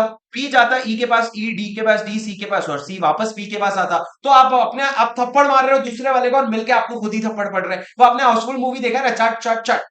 तो इस तरीके से अगर ट्रांजैक्शन हो रहा है तो लॉ ने बोला भाई अगर नेगोशिएट होते होते वापस किसी पार्टी के पास आ गया ना तो जितने भी इंटरमीडियरी पार्टीज हैं सारे लोग डिस्चार्ज हो जाएंगे। बी जो है वो खुद ही लायबल रहेगा, सारे इंटरमीडियरी पार्टीज डिस्चार्ज हो जाएंगे। इसको कहते हैं सर नेगोशिएशन बैक। पर इसी एग्जाम्पल में अगर बी ने जब सी को नेगोशिएट किया था उसने अगर वर्ड लिख दिया, उसने अगर वर्ड लिख दिया sans recourse, sans recourse, sans recourse मतलब क्या? मेरे पास वापस मत आना। तो बी क्या करेगा? ई को थप्पड़ मारेगा, ई डी को, डी सी को मारेगा। पर क्या बी को मार पाएगा सी? क्या बी को मार पाएगा सी? नहीं सर, नहीं मार पाएगा। क्यों? क्योंकि सैंस रिकोर्स है, मतलब मेरे पास रोते हुए वापस मत आना। तो इस केस में इंटरमीडियरी पार्टीज जो है वो डिस्चार्ज नहीं होते हैं। पर अगर ऐसा कुछ सैंस रिकोर्स नहीं होता, नेगोशिएशन बैक अगर हो जाता, जो इंटरमीडियरी पार्टीज है वो सारे के सारे क्या हो जाते? डिस्चार्ज हो जाते। अरे बोलो क्या समझ आया तुमको? क्या लिखा है इन द, क्या लिखा है वो पढ़ने का टाइम नहीं है, वो तुम समझ गए होगे मैंने क्या कहा। ठीक है, अब सर आगे समझते हैं discharge of liability of a negotiable instrument. बहुत इंपॉर्टेंट है सर, मेरी बात सुनना। दो चीजें होती है, दो चीजें होती है। कभी कभी पार्टीज डिस्चार्ज हो जाते हैं, कभी कभी नेगोशिएबल इंस्ट्रूमेंट पूरा का पूरा डिस्चार्ज हो जाता है। समझो अगर ए ने बी को बना करके दिया है नेगोशिएबल इंस्ट्रूमेंट, उसने सी को, उसने डी को और उसने ई को। अगर ई जो है वो बी को डिस्चार्ज कर देता है ना, बोलता है बी तू इसके बाद कभी भी लायबल नहीं होगा, तो नेचुरली सी डी भी डिस्चार्ज हो जाते हैं। क्यों? क्योंकि तुमने इन लोगों का क्या इंपेयर कर दिया? तुमने इन लोगों के रेमेडी को इंपेयर कर दिया। रेमेडी को इंपेयर करना मतलब क्या?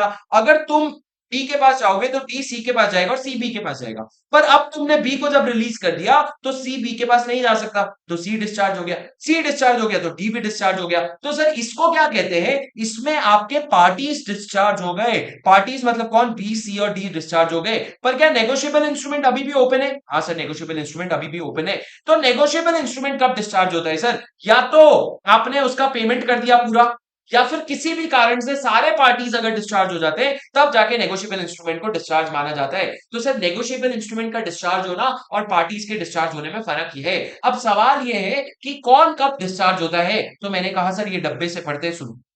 सर अगर नेगोशिएबल इंस्ट्रूमेंट का कैंसिलेशन हो गया, क्या हो गया सर कैंसिलेशन, मतलब समझो अगर आपने किसी भी पार्टी का नाम कैंसिल कर दिया, जैसे कि मैंने ये एग्जांपल दिया, इसमें आपने क्या किया था, आपने थोड़ा मेरे को ना ड्राइंग को कम गूंदना पड़ेगा, सुनो। ए ने बी को बना के दिया था प्रॉमिसरी नोट, बी ने सी ने डी को, डी ने ई को। अब सर ए को अगर तुम सॉरी बी को अगर तुम डिस्चार्ज कर रहे हो, पी की लाइबिलिटी अगर कैंसिल कर रहे हो, तो सी और डी की भी लाइबिलिटी जो है वो ऑटोमेटिकली कैंसिल हो जाएगी और सी और डी जो है वो लोग को डिस्चार्ज माना जाएगा।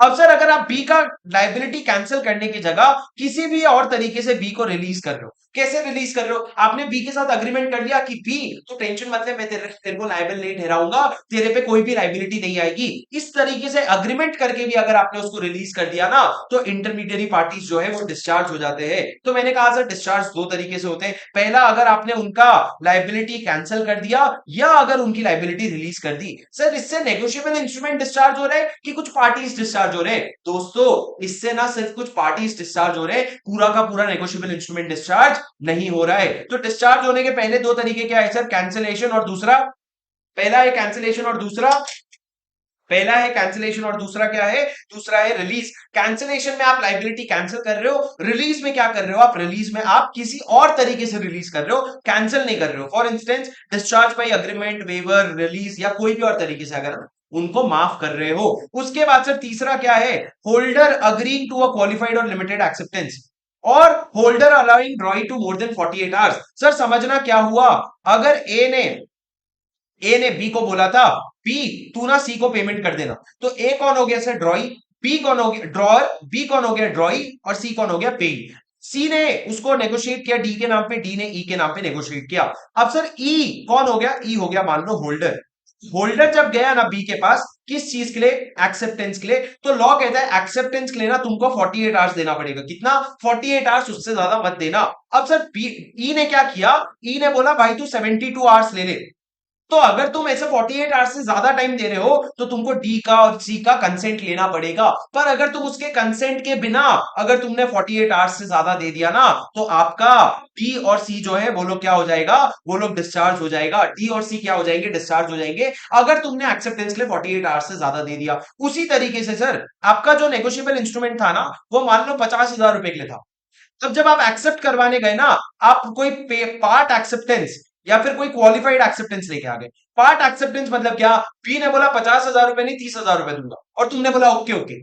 या फिर बी ने बोला क्वालिफाइड एक्सेप्टेंस मतलब क्या, अगर बारिश होएगी तभी पैसा दूंगा, इसी तरह का तुमने कोई क्वालिफिकेशन लेकर के आ गए ना अगर तुम, तो भैया सी और डी जो है वो डिस्चार्ज हो जाएंगे, अनलेस सी और डी ने उसमें अपना कंसेंट दिया था। अगर सी और डी ने बोला था कि यार बी ना अगर ये भी बोलेगा ना कि बारिश होएगी तो पैसा दूंगा, तो तू वो भी मान लेना क्योंकि कुछ तो दे वो। पर अगर इन्होंने अग्री नहीं किया था ना, तो सी और डी जो है वो डिस्चार्ज हो जाएंगे। तो सर सी और डी किस तरीके से डिस्चार्ज होंगे, अगर holder agrees to a qualified और लिमिटेड एक्सेप्टेंस। क्वालिफाइड और लिमिटेड एक्सेप्टेंस मतलब क्या, क्वालिफाइड मतलब कुछ कंडीशन लगा दी, जैसे कि कंडीशन ये लगा दिया पैसा तो मैं अपने घर पे ही दूंगा। अभी भाई उससे फर्क क्या पड़ता है मेरे को नहीं पता, पर अगर उसने कोई कंडीशन लगाया है तो तेरे को सी और डी से पूछना पड़ेगा, अगर तूने नहीं पूछा तो सी और डी डिस्चार्ज हो जाते हैं। सिमिलरली होल्डर अलाउइंग ड्रॉइंग मोर देन 48 आवर्स, 48 आवर्स अलाउड होता है, उससे ज्यादा तुम अगर अलाउ कर रहे हो तो तुम डिस्चार्ज हो जाओगे बीच वाले। उसके बाद drawee not duly presenting cheque for acceptance, अगर तुमको चेक प्रेजेंट करना था एक्सेप्टेंस के लिए, तुमने समय पे प्रेजेंट ही नहीं किया,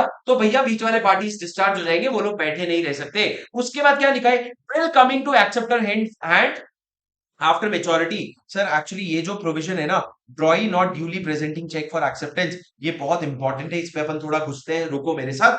bill coming to acceptor's hand after maturity. अगर मेच्योरिटी के बाद अगर आप एक्सेप्टर के पास लेकर के जा रहे हो तो सारे लोग डिस्चार्ज हो जाएंगे। और discharge by material alteration. Sir अगर बिल में 50,000 रुपए की पेमेंट की बात थी, कितना, 50,000 रुपए लिखा था, तुमने क्या किया, तुमने एक और जीरो ऐड कर दिया। 50,000 लिखा था, तुमने एक और जीरो ऐड कर दिया, तो उस केस में क्या होगा सर, उस केस में आपने मटेरियल ऑल्टरेशन किया है, तो आपके जितने भी इंटरमीडिएरीज थे ना सारे डिस्चार्ज हो जाएंगे। मान लो बिल, जो बिल ऑफ एक्सचेंज था उसका डेट था 1 जनवरी, उसका डेट था 1 जनवरी और 2022, और तुमने 2022 को क्या कर दिया, 2023 कर दिया, तो तुमने मटेरियल ऑल्टरेशन किया है और बीच के सारे पार्टीज डिस्चार्ज हो जाएंगे। तो सर मैंने कहा कैंसिलेशन पेमेंट, कैंसिलेशन रिलीज, या तो तुमने अलग से किसी को कैंसिल कर दिया या माफ कर दिया, उसके अलावा तुमने किसी को 48 आवर्स से ज्यादा दे दिया, या तुमने कोई क्वालिफाइड एक्सेप्टेंस ले लिया। उसके बाद सर नेक्स्ट वाला पॉइंट समझा रहा हूं, ध्यान से सुनना। ये कौन सा पॉइंट है सर, ये आपका फिफ्थ वाला पॉइंट है, क्या लिखा है सुनो। By a drawer not presenting a cheque for payment. Cheque को अगर आप टाइमली पेमेंट के लिए नहीं प्रेजेंट कर रहे हो, सर ये बहुत इंपॉर्टेंट है, एक बार मैं समझाऊंगा, सुन लो, समझ आएगा, मजा आ जाएगा। सर अगर शुभम सिंघल ने एचडीएफसी बैंक पे चेक उतार करके सलमान खान को दिया था और बोला भाई सलमान खान 50,000 रुपए ले लेना तू मेरे अकाउंट से, तो सर शुभम और सलमान जब बात कर रहे थे ना तो दोनों के बीच में अंडरस्टैंडिंग ये था कि चेक आज इशू हो रहा है, 7 दिन के अंदर अंदर सलमान खान क्या करेगा, बैंक में चला जाएगा और 50,000 रुपए ले लेगा। अब सर ये चेक की वैलिडिटी क्या होती है, चेक की वैलिडिटी हो जाती है 3 महीने। ठीक है, ये एचडीएफसी बैंक नहीं सर, मान लो ये येस बैंक था। ठीक है, तब क्या हुआ सर, सलमान खान जो है ना वो येस बैंक में गया 2 महीने के बाद, कितने समय के बाद, 2 महीने के बाद। सर बात क्या हुई थी 7 दिन में जाने की, पर वो गया 2 महीने के बाद, और उस बीच में क्या हुआ समझना, जाने के पहले ही 1 महीने के बाद क्या हुआ था, जो बैंक है ना वो खुद बैंकरप्ट हो गई। बैंक जो है वो खुद बैंकरप्ट हो गई, मतलब बैंक की खुद की हालत खराब हो गई, यस बैंक की हालत खराब हो गई। तो सर जब यस बैंक की हालत खराब हुई ना तो शुभम सिंघल के अकाउंट में 80,000 रुपीज थे, कितना, 80,000 रुपीज थे। तो तुम शुभम के पॉइंट ऑफ व्यू से सोचो, शुभम के अकाउंट में 80,000 रुपए है, उसने 80,000 रुपए बैंक अकाउंट में क्यों रखे, सलमान खान डालेगा चेक 50,000 रुपए लेके जाएगा, सलमान खान डालेगा 50,000 रुपए लेके जाएगा। अगर सलमान खान चेक नहीं डालने वाला होता ना तो वो 50,000 रुपए निकाल लेता, तो कितना बैलेंस बचता, 30,000। तब सर 30,000 रुपए बैलेंस बचते।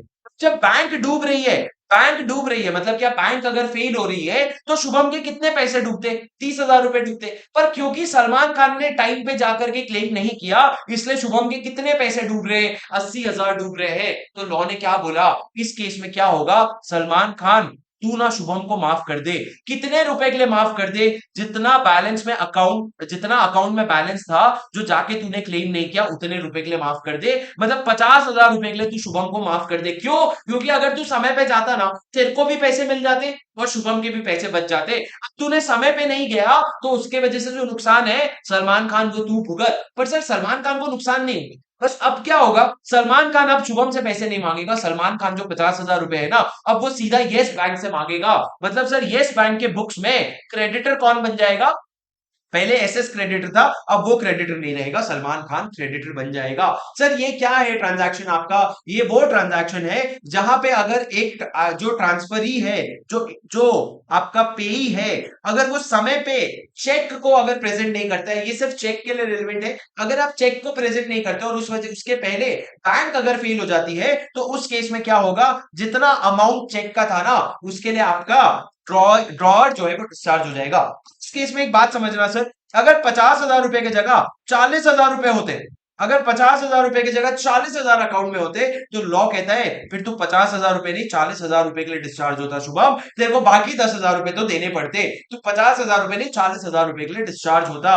क्या आपको समझ आया सर, हाँ। अब लिखो, पढ़ो क्या लिखा है, if the holder does not present a cheque within a reasonable time after its issue. Reasonable time क्या होता है सर, वो डिपेंड करता है, रीजनेबल टाइम क्या होता है, reasonable time depends on the nature of the instrument, usages of the trade in business and facts of the particular case to case basis पे डिपेंड करता है रीजनेबल टाइम क्या होता है। अगर आपने रीजनेबल टाइम पे नहीं प्रेजेंट किया एंड द बैंक फेल्स मतलब क्या सर, बैंक अगर बैंकरप्ट हो जाती है, बैंक अगर लिक्विडेशन में चले जाती है, causing damage to the drawer, drawer कौन था सर, शुभम सिंघल, होल्डर कौन है, होल्डर कौन है, सलमान, और ड्रॉअर कौन है, शुभम सिंघल, और बैंक कौन सा था sir, Yes Bank, then the drawer is discharged against the holder to the extent of the actual damage. जो ड्रॉअर है, जो ड्रॉअर है, ड्रॉअर मतलब कौन, शुभम सिंघल जो है वो डिस्चार्ज हो जाएगा to the extent of the actual damage suffered by him, जितना उसका असल में डैमेज हुआ ना उतने हद तक, कितना, अगर 80,000 का डैमेज हुआ है तो उतने हद तक के लिए डिस्चार्ज हो जाएगा, पर अगर 40,000 का डैमेज हुआ है ना तो सिर्फ 40,000 तक के लिए डिस्चार्ज होगा,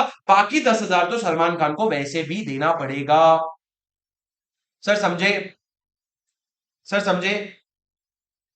हम क्या पढ़ रहे हैं सर, हम पढ़ रहे हैं डिस्चार्ज। डिस्चार्ज अभी तक अपन ने क्या पढ़ा सर, कैंसिलेशन से होता है, रिलीज से होता है, पेमेंट से भी डिस्चार्ज हो जाता है। पेमेंट मतलब क्या सर, अगर पेमेंट हो गया तो सारे के सारे जो पार्टीज है वो डिस्चार्ज हो जाते हैं। उसके बाद अगर आपने 48 आवर्स से ज्यादा दिया, या अगर आपने क्वालिफाइड या लिमिटेड एक्सेप्टेंस को एक्सेप्ट किया, उसके बाद अगर आपने चेक को टाइमली प्रेजेंट नहीं किया, या अगर आपने मेच्योरिटी के बाद बिल आपके हाथ में आया है, या फिर लास्ट अगर कोई मटीरियल ऑल्टरेशन हुआ है। मटीरियल ऑल्टरेशन मतलब क्या होता है, मटीरियल ऑल्टरेशन मतलब जिसकी वजह से दो इंपैक्ट होता है। मटीरियल ऑल्टरेशन मतलब वो ऑल्टरेशन जिसकी वजह से दो चीजें हो रही है। Material alteration means an alteration which alters the business effect of the instrument, business of effect of the instrument, और दूसरा which speaks a different language from what it originally spoke। मतलब तुमने कोई ऐसी हरकत की जिसकी वजह से उसका बिजनेस इफेक्ट चेंज हो गया। बिजनेस इफेक्ट चेंज हो गया मतलब सर, मान लो एक प्रॉमिसरी नोट था जो 50,000 रुपए का था, जो 1 जनवरी को बना था, 1 जनवरी 2022, आपने अब उसको 2023 कर दिया, तो सर अब वो अफेक्ट तो कर रहे हैं, बहुत ज्यादा मटेरियल इफेक्ट कर रहे हैं, तो उससे बिजनेस इफेक्ट चेंज हो गया। दूसरा, अब वो कोई और ही लैंग्वेज बोल रहा है एज कंपेयर टू पहले क्या बोलता था। पहले हम बोल रहे थे हम 50,000 रुपए देंगे, पर अब हम बोल रहे हैं 50,000 रुपए देंगे अगर बारिश होगी तो आपने क्या कर दिया, उसका लैंग्वेज चेंज कर दिया।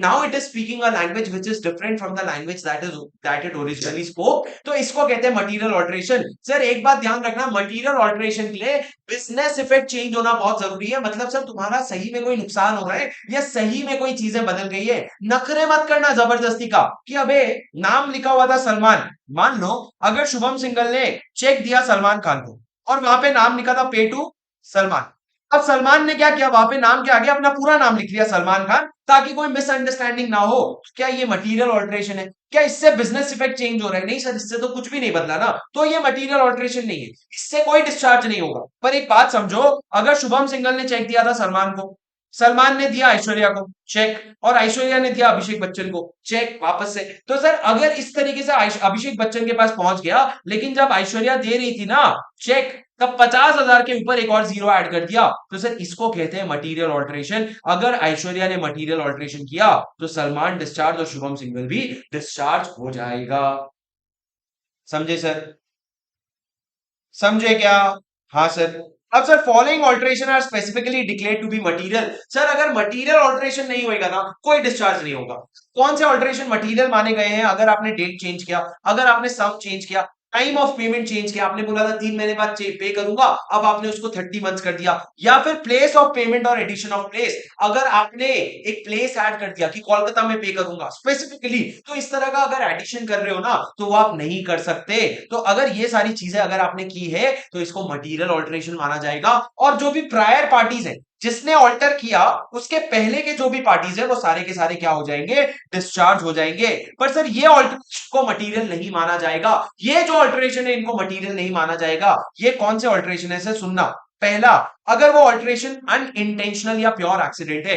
अनइंटेंशनल या प्योर एक्सीडेंट मतलब क्या, मेरे घर में मेरा 1.5 साल का नेफ्यू है, उसने गलती से 50,000 के आगे एक और जीरो लगा दिया, क्या इंटेंशनल था? नहीं, वो पूरा का पूरा एक्सीडेंट था, कोई पर्सन नहीं है। दूसरा, कोई प्रॉब्लम नहीं है। दूसरा, correcting clerical error. Clerical error मतलब क्या सर, अगर सलमान खान के स्पेलिंग में तुमने एम को एन के तरह लिखा था, सलमान खान तुमने ऐसे लिखा था, तो सर उसने क्या किया, बस एम कर दिया, तो क्लेरिकल एरर अगर ठीक कर रहे हो तो उससे कोई प्रॉब्लम नहीं है। तो तीसरा, before issue of negotiable instrument, अगर चेक बना के तुमको देने के पहले अगर मैं कुछ चेंजेस कर रहा हूं तो मेरे को बाजू में अपना सिग्नेचर मारना पड़ता है, वो सिग्नेचर मार के अगर मैंने तुमको दे दिया तो वो एकदम वैलिड है, उसको मटेरियल ऑल्टरेशन नहीं माना जाएगा। Fourth, consent of parties liable. अगर आपने कोई भी ऑल्टरेशन करने के पहले सारे पार्टीज को पूछ लिया, मटेरियल ऑल्टरेशन नहीं माना जाएगा। तो carry out common intention of original parties. Sir क्या हुआ था, आपने चेक में लिखा था कि 50,000 रुपए पे करेंगे, और नीचे आपने 50,000 की जगह आपने क्या लिखा था, आपने, अबे आपने नीचे क्या लिखा था, आपने लिखा था 60,000। ठीक है, आप कहना 60,000 चाहते थे पर ऊपर गलती से 50,000 लिख दिया, तो आपने सारे लोगों से पूछ करके इसको 60,000 कर दिया। क्या ये वैलिड है सर? हाँ। क्यों? क्योंकि this is to carry out the common intention of the original parties। जब शुभम सिंघल ने सलमान खान को दिया था तो उसका इंटेंशन एक्चुअल में ही 60,000 देने का था, तो वो चेंज अगर आप कर रहे हो तो कोई प्रॉब्लम नहीं है। अगर कोई स्ट्रेंजर कर रहा है मेरे कंसेंट के बिना, मेरे घर में रखा हुआ था, निधि ने आकर के, निधि कौन, मेरी वाइफ, कौन सी wife, notional wife, unrealised wife, ठीक है, रीवैल्यूएशन वाइफ, तो ये जो वाइफ है उसने आकर के, स्ट्रेंजर ने अगर चेंजेस कर दिया मेरे कंसेंट के बिना तो उसको डिस्चार्ज नहीं मानेंगे। Parties who became liable after alteration, change कर दिया 50,000 को मान लो 5 लाख कर दिया, उसके बाद अभी 3-4 लोग और अगर ऐड हो गए लिस्ट में, तो वो जो 3-4 लोग बाद में ऐड हुए ना वो लोग डिस्चार्ज नहीं होंगे। और अगर मटीरियल ऑल्टरेशन नहीं है तो कभी डिस्चार्ज नहीं होंगे। मटीरियल ऑल्टरेशन नहीं है मतलब क्या, फुल नेम लिखा तुमने फर्स्ट नेम की जगह, सिर्फ सलमान लिखा था तुमने सलमान खान लिख दिया, उसको मटीरियल ऑल्टरेशन नहीं माना जाएगा। मेरे को नहीं समझा, समझा क्या, मैं तुमको समझाता हूं, सुनो सर, सुनो सर, सुनो सुनो सुनो सुनो सुनो, मैंने क्या कहा, मैंने ये कहा कि मटेरियल ऑल्टरेशन अगर हो रहा है, मटेरियल ऑल्टरेशन मतलब दो चीजें, अगर बिजनेस इफेक्ट चेंज हो रहा है और लैंग्वेज चेंज हो रहा है तो उस केस में सारे पार्टीज डिस्चार्ज हो जाएंगे। मटेरियल ऑल्टरेशन मतलब क्या, अगर आपने टाइम चेंज किया, सम चेंज किया, डेट चेंज किया, कोई भी और लोकेशन ऐड किया, पर अगर ये सारे ऑल्टरेशन होंगे ना तो इनको मटेरियल नहीं माना जाएगा। जैसे कि क्या, अनइंटेंशनल ऑल्टरेशन किया है, कोई करेक्शन किया है जो क्लेरिकल एरर है, इशू करने के पहले ऑल्टरेशन किया है, कंसेंट लेके ऑल्टरेशन किया है, कॉमन इंटेंशन को कैरी आउट करने के लिए ऑल्टरेशन किया है, या फिर तुमने अगर स्ट्रेंजर ने ऑल्टरेशन किया है, या फिर तुम अगर पार्टी बने आफ्टर ऑल्टरेशन, या फिर मटीरियल ही नहीं है ऑल्टरेशन, तो इस केस में आप नहीं बचोगे भैया। इस केस में आप लोग, जो भी लोग लायबल हो, आप लोग लायबल रहोगे। सर इसका एक शॉर्टकट बना करके नीचे कमेंट में डालना, मस्त क्रिएटिव वाला, जिसका मस्त क्रिएटिव वाला रहेगा उसको पिन करेंगे अपन। अब सर आगे बढ़ते हैं। सर कुछ ऑल्टरेशंस जो है वो लॉ में परमिटेड है। कौन से ऑल्टरेशन, पहला, इनकम्प्लीट इंस्ट्रूमेंट को अगर आप कंप्लीट कर रहे हो, इनकोएट मतलब क्या, इनकम्प्लीट, इनकम्प्लीट इंस्ट्रूमेंट को कंप्लीट कर रहे हो तो वो ऑल्टरेशन अलाउड है। दूसरा, अगर आपने negotiable instrument in blank converted into in full, blank cheque को अगर ऑर्डर चेक में या फुल चेक में कन्वर्ट कर रहे हो तो वो भी अलाउड है। Crossing of a cheque allowed है। उसके अलावा ऑल्टरेशन जो है वो फेस पे दिखना चाहिए, else valid in the hands of holder in due course. अगर आपने कोई ऑल्टरेशन किया है और देख के पता ही नहीं चल रहा है ऑल्टरेशन हुआ है तो फिर होल्डर इन ड्यू कोर्स के पास सर एकदम वैलिड टाइटल आ जाता है। सर ये दूसरा बेनिफिट है। आपको प्रिविलेजेस पढ़ाना बाकी है ना, उसमें प्रिविलेजेस में एक और प्रिविलेजेस आता है कि अगर मटीरियल ऑल्टरेशन हुआ है पर मटेरियल ऑल्टरेशन जो है वो फेस पे पता नहीं चल रहा है और किसी होल्डर इन ड्यू कोर्स ने अक्वायर कर लिया, कंसिडरेशन देके मेच्योरिटी के पहले और गुड फेथ में अगर अक्वायर कर लिए तो होल्डर इन ड्यू कोर्स के पास सारे राइट्स आ जाते हैं, कोई भी पार्टी जो है डिस्चार्ज नहीं होता है। अरे बोलो समझा क्या। सर दो रेलेवेंट केस लो है, बहुत ज्यादा रेलेवेंट नहीं है, वो कहना यही चाह रहा है कि अगर मटेरियल नहीं है तो जो पार्टीज ने, अगर मटेरियल है ऑल्टरेशन तो जो पार्टीज ने अपना कंसेंट नहीं दिया था वो लोग डिस्चार्ज हो जाएंगे। Crystal clear sir, very good. Sir ये क्वेश्चन पढ़ो। एक promissory note was given to mister X without mentioning the time for the payment. एक प्रॉमिसरी नोट मिस्टर एक्स को दिया था, मिस्टर एक्स को बिना टाइम मेंशन किए, mister X added payable on demand, is that a material alteration. नहीं sir, अगर आपने वैसे भी कोई टाइम मेंशन नहीं किया है तो उसको पेबल ऑन डिमांड ही मानते हैं, यहाँ पे कोई मटेरियल ऑल्टरेशन नहीं है। No it does not affect the business effect, वो बिजनेस इफेक्ट अभी भी वही रहेगा, वो पेबल ऑन डिमांड ही था वैसे भी। सर चलो बढ़ते हैं आखिरी तरफ। बहुत बड़ा चैप्टर है सर, बहुत बड़ा चैप्टर है। Dishonour of a negotiable instrument. Dishonour of a negotiable instrument मतलब क्या होता है सर, नेगोशिएबल इंस्ट्रूमेंट दो तरीके से डिसऑनर हो सकता है। एक तो आपने एक्सेप्ट नहीं किया या फिर आपने एक्सेप्ट करने के बाद पेमेंट नहीं किया।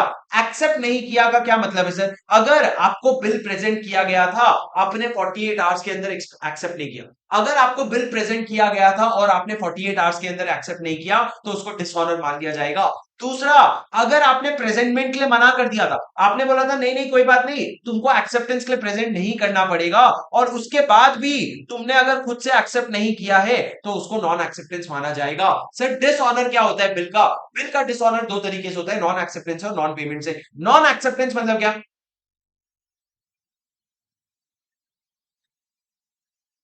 नॉन एक्सेप्टेंस मतलब क्या, बोलो, अरे बोलो बोलो, कुछ तो बोलो, मुंह तो खोलो। नॉन एक्सेप्टेंस मतलब क्या सर, नॉन एक्सेप्टेंस मतलब अगर अगर तुम जैसे बच्चे नहीं होंगे ना जिंदगी में जो, तो सही में अच्छा ही रहेगा, सही में फिर तो कुछ नहीं कम हो। ठीक है, सुनो मेरी बात सुनो।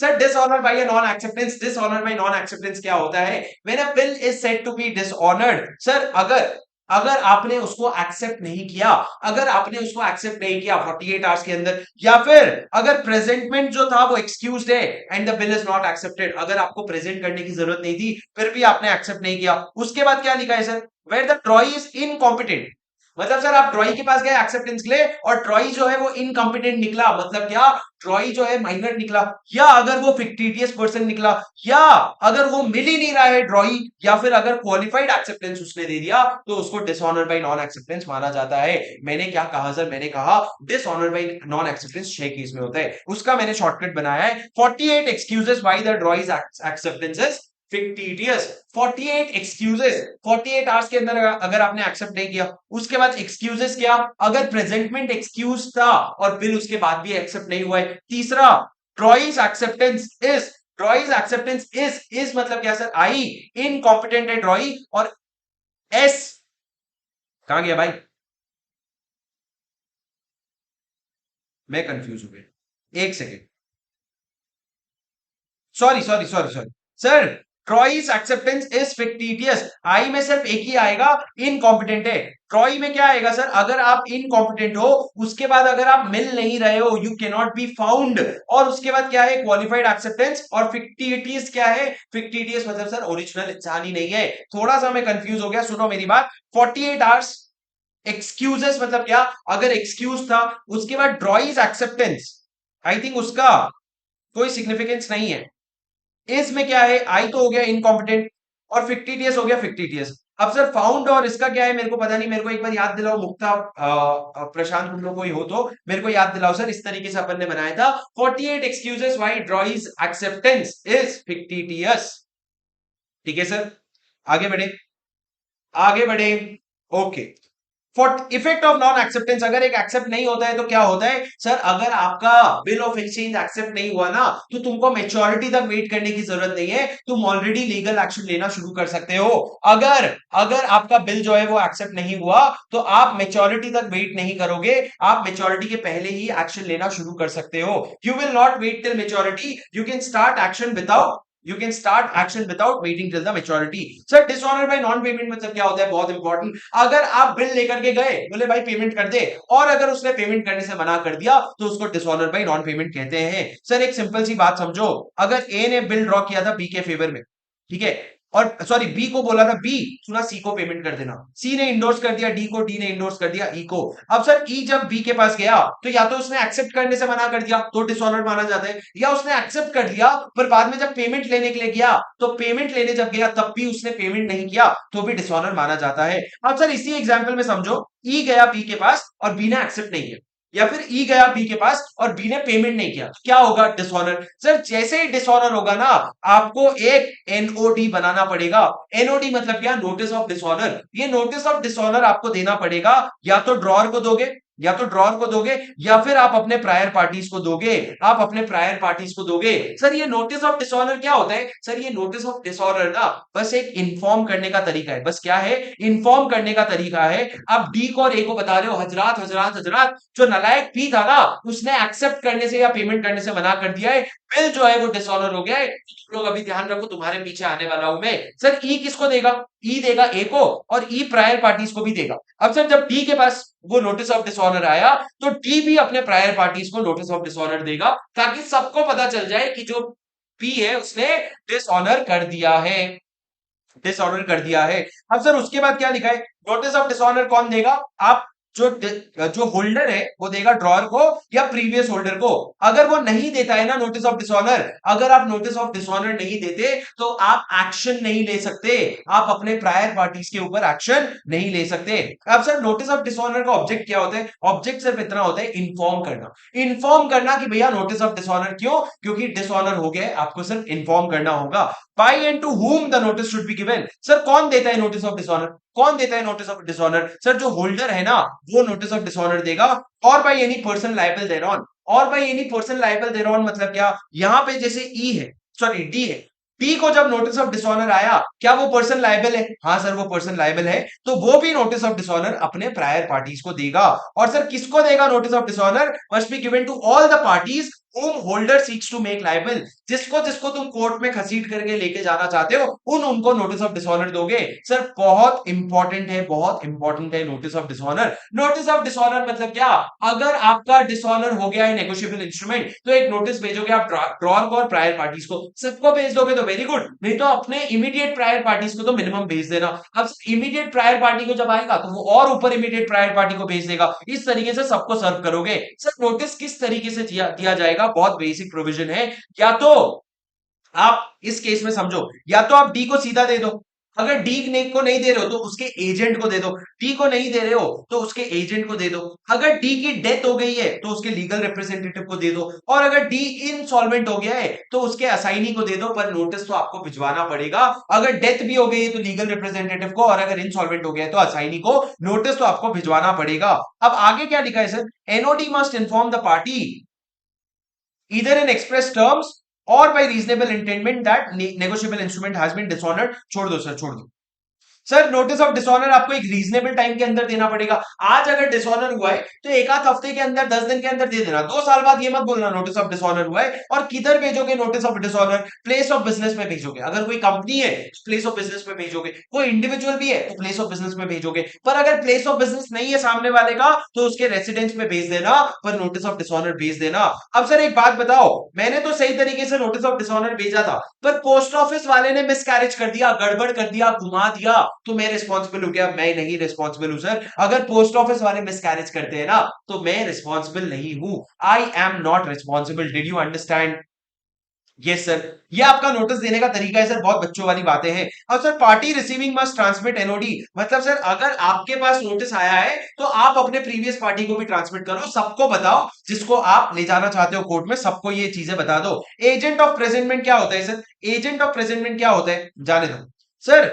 अगर आपने पार्टी दिया, मान लो ई ने ना नोटिस ऑफ डिसऑनर भेजा था डी को, बट ई को पता ही नहीं था कि डी की डेथ हो गई है। ई को पता ही नहीं था कि डी की डेथ हो गई है, उसने तो माना ई जिंदा है और उसने क्या किया, उसने डी को नोटिस भेज दिया। तो क्या नोटिस वैलिड होगा? सर नोट डेथ के केस में तो एलआर को जाना चाहिए था, पर तुमको अगर पता ही नहीं है ना और अगर तुमने डी को भेजा है ना तो उसको वैलिड नोटिस माना जाएगा, कोई प्रॉब्लम नहीं है। उसके बाद sir important question, when is NOD unnecessary? कुछ केसेस में ना नोटिस ऑफ डिसऑनर देने की कोई जरूरत नहीं होती है, और बहुत लॉजिकल सी चीज है सर, समझना। पहला वेवर अगर डी ने जब इंडोर्स किया था ना, डी ने जब इंडोर्स किया था तो डी ने किया था फैकल्टेटिव इंडोर्समेंट। क्या किया था सर? फैकल्टेटिव इंडोर्समेंट, जिसमें डी ने ई को बोला था ई अगर तू ए के पास जाता है और ए सॉरी अगर तू बी के पास जाता है और बी पैसे मत देने से मना कर देता है ना तो तू सीधा मेरे पे केस कर देना, तेरे को नोटिस ऑफ डिसऑनर देने की कोई जरूरत नहीं है, तुमने अपना राइट्स गिव अवे कर दिया। तो इसको क्या कहते हैं? Facultative endorsement. किधर पढ़ा था सर फैकल्टेटिव इंडोर्समेंट? डेजा चू हो रहा है। अरे अपन ने अभी पढ़ा था इंडोर्समेंट 5 तरीके का, endorsement in blank, endorsement in full, partial endorsement, restrictive endorsement, conditional endorsement. Conditional में 4, sans recourse, sans frais, liability due upon contingency और फैकल्टेटिव इंडोर्समेंट। तो फैकल्टेटिव इंडोर्समेंट में क्या होता है? तुमने अपना राइट गिव अप कर दिया, तो उस केस में भैया अगर तुमने अपना राइट्स वेव कर दिया है ना तो तुमको नहीं मिलेगा क्या? Notice of dishonour. दूसरा, in order to charge the drawer where he has cancelled payment. Sir एक सिंपल सी बात बताओ,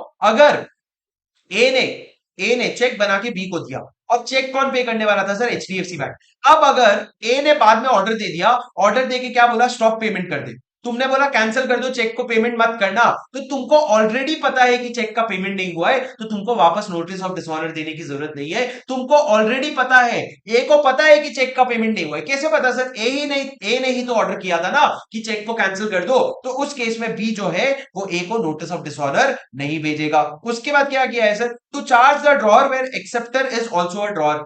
सर जिसने बनाया है ड्रॉअर वो खुद ही अगर एक्सेप्टर है तो उसको पता है उसने डिसऑनर कर दिया है, उसको नोटिस देने की जरूरत नहीं है। क्यों सर? क्योंकि नोटिस ऑफ डिसऑनर का मतलब एक ही होता है, मैं तुमको इन्फॉर्म कर रहा हूं, हम ये मान के चल रहे हैं तुमको नहीं पता है तो तुमको बता रहे हैं, पर तुमको अगर ऑलरेडी पता है या तुमने अगर अपना राइट्स वेव ऑफ कर दिया तो क्यों मैं तेरे को नोटिस ऑफ डिसऑनर दूं? उसके बाद क्या लिखा है sir? When the party charge could not suffer damages for the want of notice. मतलब सर अगर मैं तेरे को नोटिस नहीं भी भेजूंगा ना तो तेरा कोई नुकसान नहीं होगा, मतलब मैं वैसे भी तेरे पे केस करने का नहीं सोच रहा था, तो मैं तेरे को नोटिस नहीं भेजूंगा तो तेरा नुकसान नहीं होगा। तो लॉ ने बोला कोई बात नहीं, उसको नोटिस मत भेज। उसके बाद party is entitled to notice can not after due search be found. मैं डी को खोज रहा हूं, मिल ही नहीं रहा है।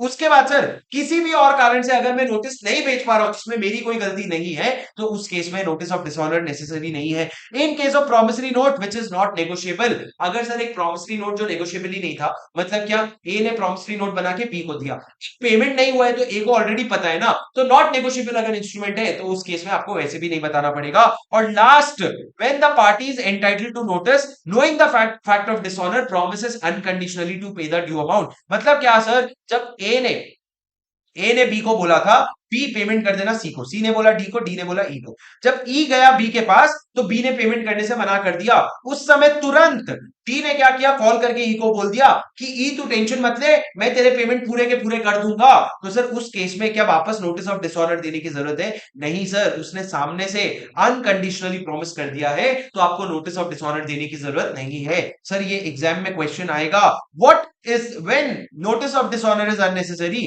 नोटिस ऑफ डिसऑनर कब रेलेवेंट नहीं होगा? सर मेरे साथ ध्यान से सुनो और याद कर लो, मैंने आपको कीवर्ड्स बता दिए, शॉर्टकट बनाना आपका काम है। सबसे पहला, अगर अगर अगर अगर आपने वेवर किया है, अगर आपने वेवर किया है, वेव कर दिया सामने वाले ने।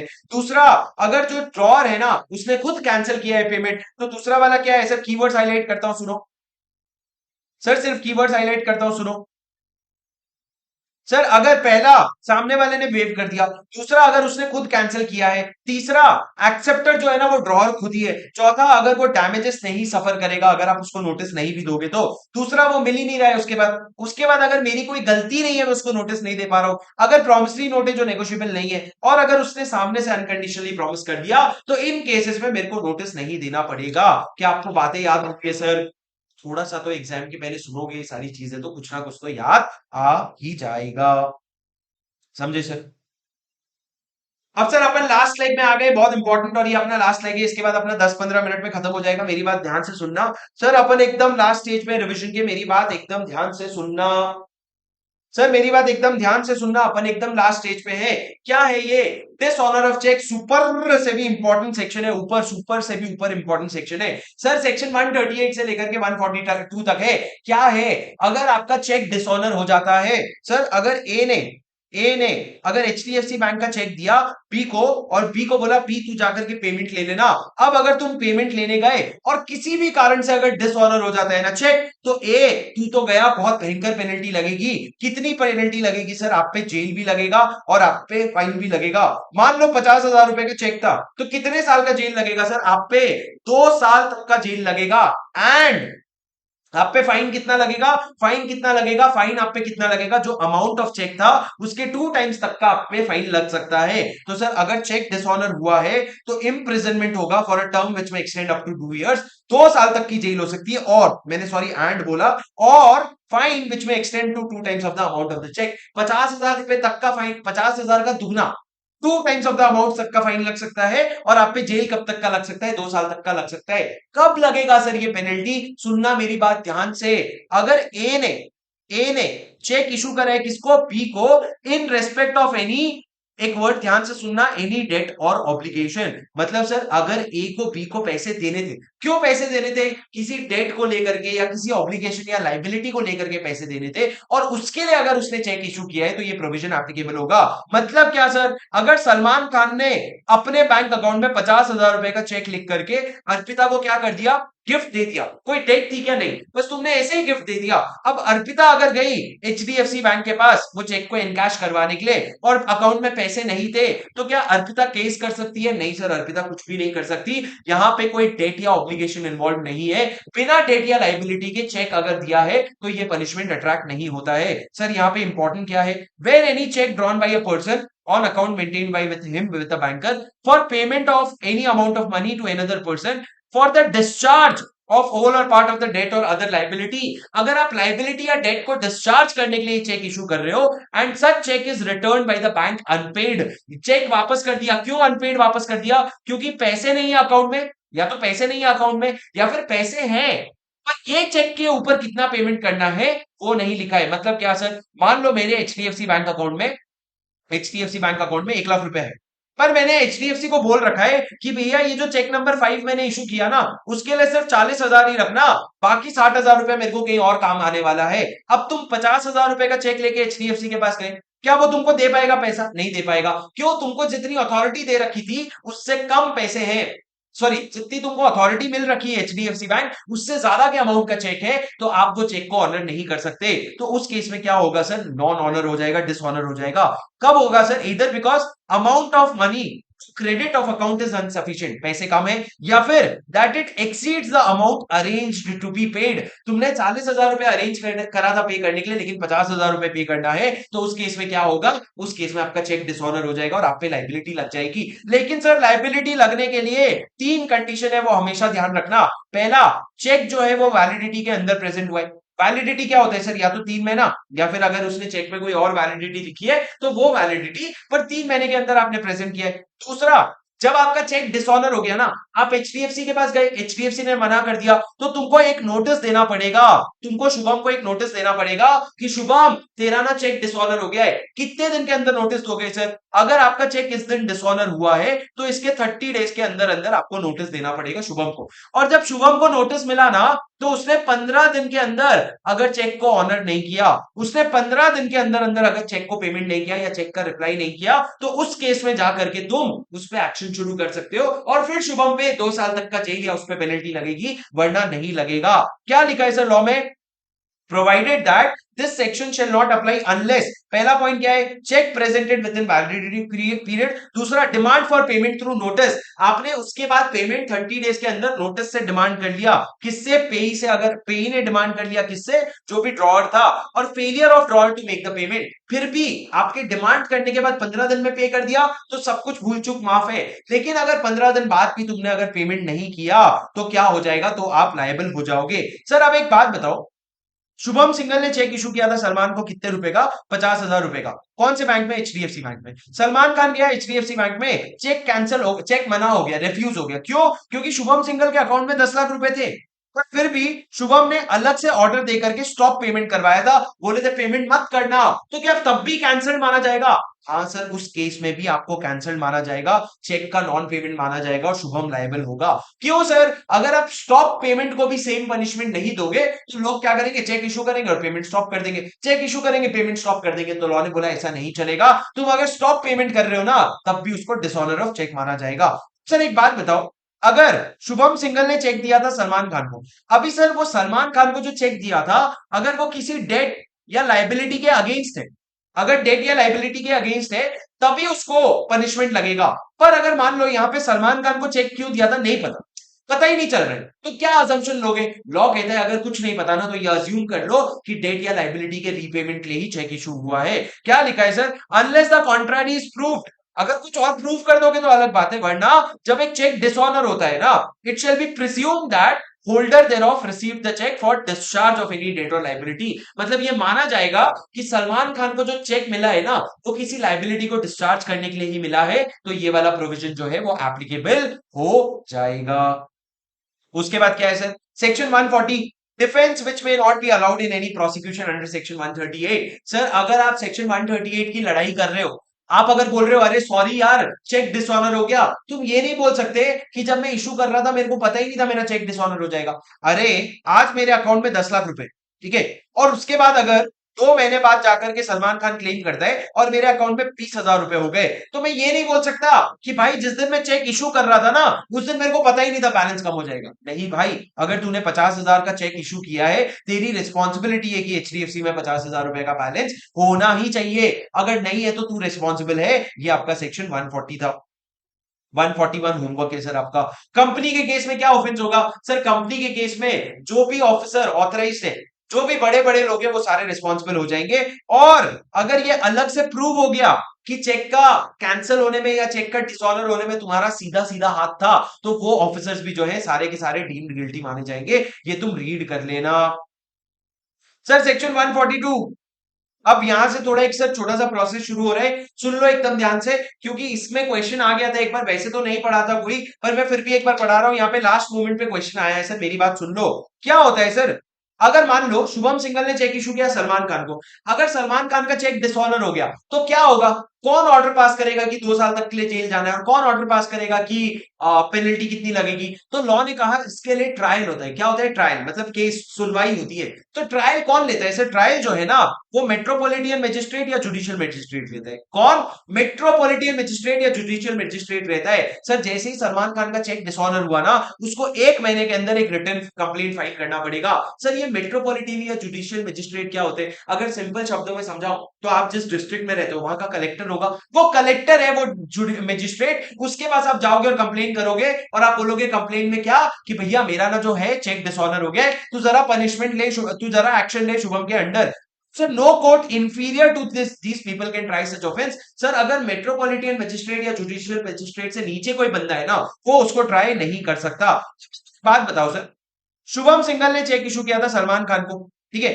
अब आपको हम बोल रहे हैं मजिस्ट्रेट के पास जाना पड़ेगा, तो सर कौन से डिस्ट्रिक्ट के कलेक्टर के पास जाओगे? तो लॉ ने बोला मेरी बात ध्यान से सुनो, अगर शुभम सिंघल का बैंकर कौन है? एचडीएफसी, और सलमान खान अपने एसबीआई बैंक के पास गया, और एसबीआई बैंक के थ्रू एचडीएफसी के पास गया, तो सर ये एसबीआई बैंक का जो ब्रांच है ना, उस ब्रांच में जो मजिस्ट्रेट है उसके पास जाकर के आप एप्लीकेशन दोगे या रिटन कंप्लेंट दोगे। पर अगर आप एसबीआई बैंक के थ्रू नहीं गए, आप डायरेक्टली अगर चले गए, तो शुभम सिंघल का जहां पे जिस ब्रांच में अकाउंट है ना, उस ब्रांच के मजिस्ट्रेट के पास जाकर के आप क्या करोगे? एप्लीकेशन दोगे। मतलब सर अगर आप एक बैंक के थ्रू गए हो, खुद के बैंक के थ्रू गए हो, तो तुम्हारा अकाउंट जिस ब्रांच में है उधर के मजिस्ट्रेट के पास, मान लो अगर सलमान खान का अकाउंट दिल्ली के ब्रांच में था, तो दिल्ली के मजिस्ट्रेट के पास जाओगे। और शुभम सिंघल का ब्रांच किधर था? रायगढ़ ओडिशा में था। अगर ओडिशा में था शुभम सिंघल का ब्रांच, तो अगर अगर सलमान खान बैंक के थ्रू गया है तो तुम एसबीआई के ब्रांच में जाओ। पर अगर सलमान खान जो है वो बैंक के थ्रू नहीं गया है, डायरेक्टली गया है, तो शुभम सिंघल का जिधर बैंक अकाउंट है उस ब्रांच के मजिस्ट्रेट के पास जाओ। सर बहुत ज्यादा डिफिकल्ट नहीं है, सिंपल है। ये सारी चीजें वैसे इतनी ज्यादा समझने की नहीं होती है, पर फिर भी एक बार सुन लो, कुछ तो याद रहेगा। सर एग्जाम में क्वेश्चन आता है, ऐसा नहीं है कि क्वेश्चन नहीं आया है। Sir power of court to try cases summarily. Summarily मतलब क्या सर? छोटे समय में, एकदम कम समय में सुन करके निपटा दो। क्या आप कम समय में सुन करके निपटा सकते हो? सुनना ध्यान से। जब मजिस्ट्रेट के पास केस आया ना, जब मजिस्ट्रेट के पास केस आया, तो पहले बार बताएंगे, सलमान खान भी बोलेगा, शुभम सिंघल भी बोलेगा क्या हुआ। पहले सुन के अगर उसको लगेगा कि भाई मैक्सिमम पेनल्टी जो है ना, शुभम सिंघल 1 साल तक के लिए जेल जाएगा, और उसमें 5,000 रुपए से ज्यादा का फाइन नहीं लगेगा, ऐसा अगर तुमको लग रहा है ना, तो तुम समरी ट्रायल कर लो। मतलब क्या, फटाफट बातें आगे बढ़ा लो। पर अगर तुमको लग रहा है 1 साल से ज्यादा के लिए गया शुभम अंदर, क्या इसको 5,000 रुपए से ज्यादा का फाइन लगेगा, तो तुम समरी ट्रायल नहीं कर सकते, फिर तुम डिटेल में ट्रायल करोगे। मतलब क्या, तुम सारे विटनेस को बुलाओगे, सारी चीजें करोगे, पूरा प्रोसीडिंग्स को सुनोगे। ठीक है सर। अब सर लॉ ये कहता है कि ट्रायल को ना स्पीडी तरीके से करना। स्पीडी तरीके से मतलब क्या? रोज ट्रायल करना, छुट्टी मत देना, एडजर्न मत करना। अगर तुम एडजर्न कर रहे हो तो रीजन बताना, एकदम समय समय पे ट्रायल को खत्म कर देना।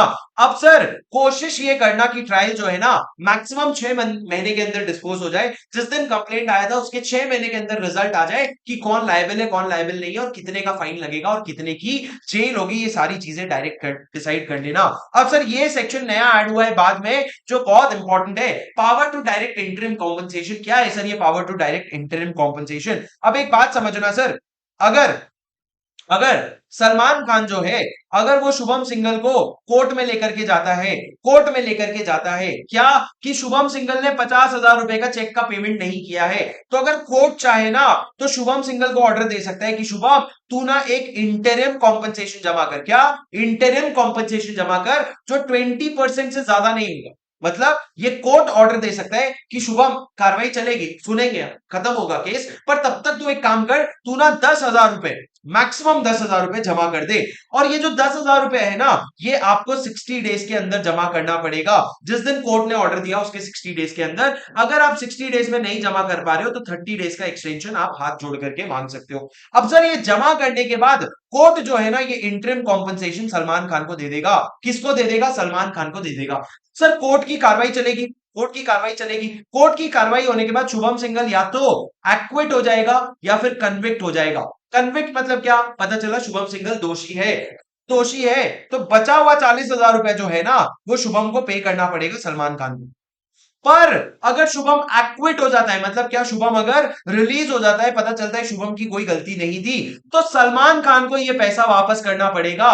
कितने दिन के अंदर सर? 60 डेज के अंदर वापस करना पड़ेगा। वो चाहिए तो 30 डेज का और हाथ जोड़ के एक्सटेंशन मांग सकता है, पर सलमान खान जब वापस करेगा ना, तो बैंक रेट पे इंटरेस्ट भी देगा, मतलब वो थोड़ा सा सर इंटरेस्ट भी देगा, और वो पैसा फिर शुभम सिंगल के पास चला जाएगा। ये कब होगा सर? ये कब होगा? ये तभी होगा जब आपका सलमान खान जो है वो एक्विट, सॉरी, शुभम सिंगल जो है वो एक्विट हो गया। सर एक बार वापस से सुनना, इससे अच्छा एक बार फ्लो में एक सुर में नहीं बता पाता मैं। क्या बोला मैंने? अगर आप कोर्ट के पास चल रहे हैं तो कोर्ट एक इंटरिम कॉम्पेंसेशन डिक्लेयर कर सकती है जो 20% से ज्यादा नहीं होगा। अगर कोर्ट ने इंटरिम कॉम्पेंसेशन डिक्लेयर किया है तो शुभम सिंगल उसको देगा, बाद में ट्रायल चलेगा। अगर शुभम सिंगल एक्विट हो जाता है, एक्विट मतलब क्या, बच जाता है, तो सलमान खान वो पैसों को बैंक रेट पे इंटरेस्ट लगा करके क्या करेगा, वापस कर देगा। एक बार पढ़ो सर मेरे साथ, यहाँ क्या लिखा है। हर जगह 60 डेज का टाइम है, लेकिन अगर आपको चाहिए तो 30 डेज का एक्सटेंशन और मिल सकता है, अगर तुमने सफिशियंट कॉस्ट दिखा दिया, तुमने हाथ जोड़ के दिखा दिया भाई पैसे ही नहीं है, एकदम गरीब है तेरा भाई, तो 30 डेज तक का एक्सटेंशन मिल सकता है।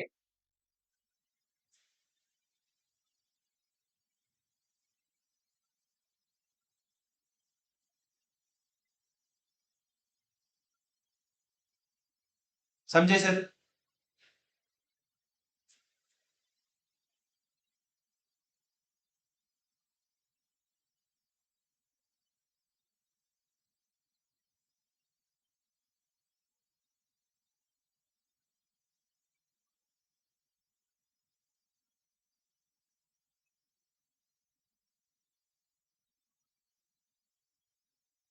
गुड। सर ये जो ऑफेंस होते हैं कंपाउंडेबल होते हैं। कंपाउंडेबल मतलब क्या? अगर कोई ऐसा ऑफेंस है जिसमें जेल या फाइन दोनों लग सकता है, तो उस केस में तुम थोड़ा सा फाइन ज्यादा देके जेल से बच सकते हो, उसको हम कहते हैं कंपाउंडेबल ऑफेंस। कंपाउंडेबल मतलब क्या? जहां पे जेल से बचने के थोड़े बहुत चांसेस है आपके, उसको कंपाउंडेबल ऑफेंस कहते हैं। अब सर लास्ट ये बात सुन लेना मेरी, और ये प्रोविजन भी आपका खत्म हो जाएगा, बहुत आसान है। मेरी बात एकदम ध्यान से सुनो। लेकिन क्या हुआ था सर? सलमान खान ने केस किया किस पे? सलमान खान ने किस पे केस किया? सलमान खान ने शुभम पे केस किया, और कोर्ट ने ऑर्डर दिया। कोर्ट ने क्या ऑर्डर दिया? सबसे पहले कोर्ट ने ऑर्डर दिया इंटरिम कॉम्पनसेशन का। कितना इंटरिम कॉम्पनसेशन सर? 10,000 रुपया। तो शुभम सिंगल ने क्या किया? शुभम सिंगल ने 10,000 रुपया जो है, शुभम सिंगल ने 10,000 रुपए जो है वो बैंक को, कोर्ट को दिया, और कोर्ट ने वो 10,000 रुपए सलमान खान को दे दिया। इसको कहते हैं इंटरिम कॉम्पनसेशन। उसके बाद क्या हुआ सर? कोर्ट ने शुभम सिंगल को कन्विक्ट कर दिया। कन्विक्ट मतलब क्या? शुभम सिंगल को दोषी ठहरा दिया, और शुभम सिंगल पे ऑर्डर किया कि शुभम, 40,000 रुपए जो बचे हैं वो, और 50,000 रुपए का पेनल्टी, टोटल 90,000 रुपीज का पेमेंट कर दे तू। और सर 40,000 रुपए कौन से बचे? चेक का 50,000 रुपए का अमाउंट था, तूने 10,000 रुपए दे दिया, तो और 40,000 बचे, और तेरे पे 50,000 रुपए का फाइन लगा रहे, तो टोटल 90,000 का पेमेंट कर दे। ये उन्होंने ऑर्डर किया। सर शुभम सिंगल क्या करना चाहता है? शुभम सिंगल ये 90,000 देने से बचना चाहता है, तो शुभम क्या करेगा सोचना? शुभम चला जाएगा अपलेट ट्रिब्यूनल के पास। अपलेट ट्रिब्यूनल मतलब क्या? जिसके पास अपील जाती है, उसके पास चला जाएगा और बोलेगा अपलेट ट्रिब्यूनल, देखना ये कोर्ट ने क्या ऑर्डर दिया है, मैं गलत नहीं हूं, प्लीज मेरी बात फिर से सुन ले। तो अपलेट ट्रिब्यूनल बोलेगा बात तो मैं तेरी सुनूंगा, पर मेरे को ऐसा लग रहा है तू ये पैसा देने से बचने की कोशिश कर रहा है, तू ये 90,000 रुपए देने से बचने की कोशिश कर रहा है, तो सबसे पहले एक काम कर, तू ना 20% ऑफ द ऑर्डर अमाउंट जो है वो डिपॉजिट कर। ये जो 90,000 रुपए है ना, उसका 20% मतलब क्या? 18,000 रुपए डिपॉजिट कर। Sir is this 18,000 in addition to this 10,000 interim compensation? Yes sir, this 18,000 is over and above this 10,000। मतलब सर जब आप ये 18,000 पे कर दोगे तो आप टोटल 28,000 पे कर चुके हो। ये पैसे किसके पास जाएंगे सर? ये पैसे अपलेट ट्रिब्यूनल के पास जाएंगे। अब सर अपलेट ट्रिब्यूनल ने अगर ऑर्डर कर दिया है तो 60 डेज के अंदर पे करना पड़ेगा, नहीं पे कर पा रहे हो तो 30 डेज का एक्सटेंशन मिल सकता है। अब सर अपलेट ट्रिब्यूनल के पास ये ऑप्शन है कि वो पैसा अगर चाहे तो सलमान खान को देगा, वरना सलमान खान को नहीं दे, वो ऑप्शन है उसके पास। ऊपर सर यहाँ पे लगभग मैंडेटरी था, पर यहाँ पे ऑप्शनल है। अगर उसने सलमान खान को दिया तो बात फिर वही आ जाती है, अगर बाद में शुभम सिंगल एक्विट हो जाता है तो सलमान खान सारे पैसे वापस कर देगा बैंक रेट से, इंटरेस्ट लगा करके 60 डेज के अंदर, और वही वही सारे प्रोविजन एप्लीकेबल हो जाते हैं। मतलब सर लॉ ये कह रहा है कि तुमसे और थोड़े पैसे जमा करवा सकता है कौन? अपलेट ट्रिब्यूनल। पढ़ो सर एक बार ये सारी चीजें, पढ़ो सर क्या लिखा है।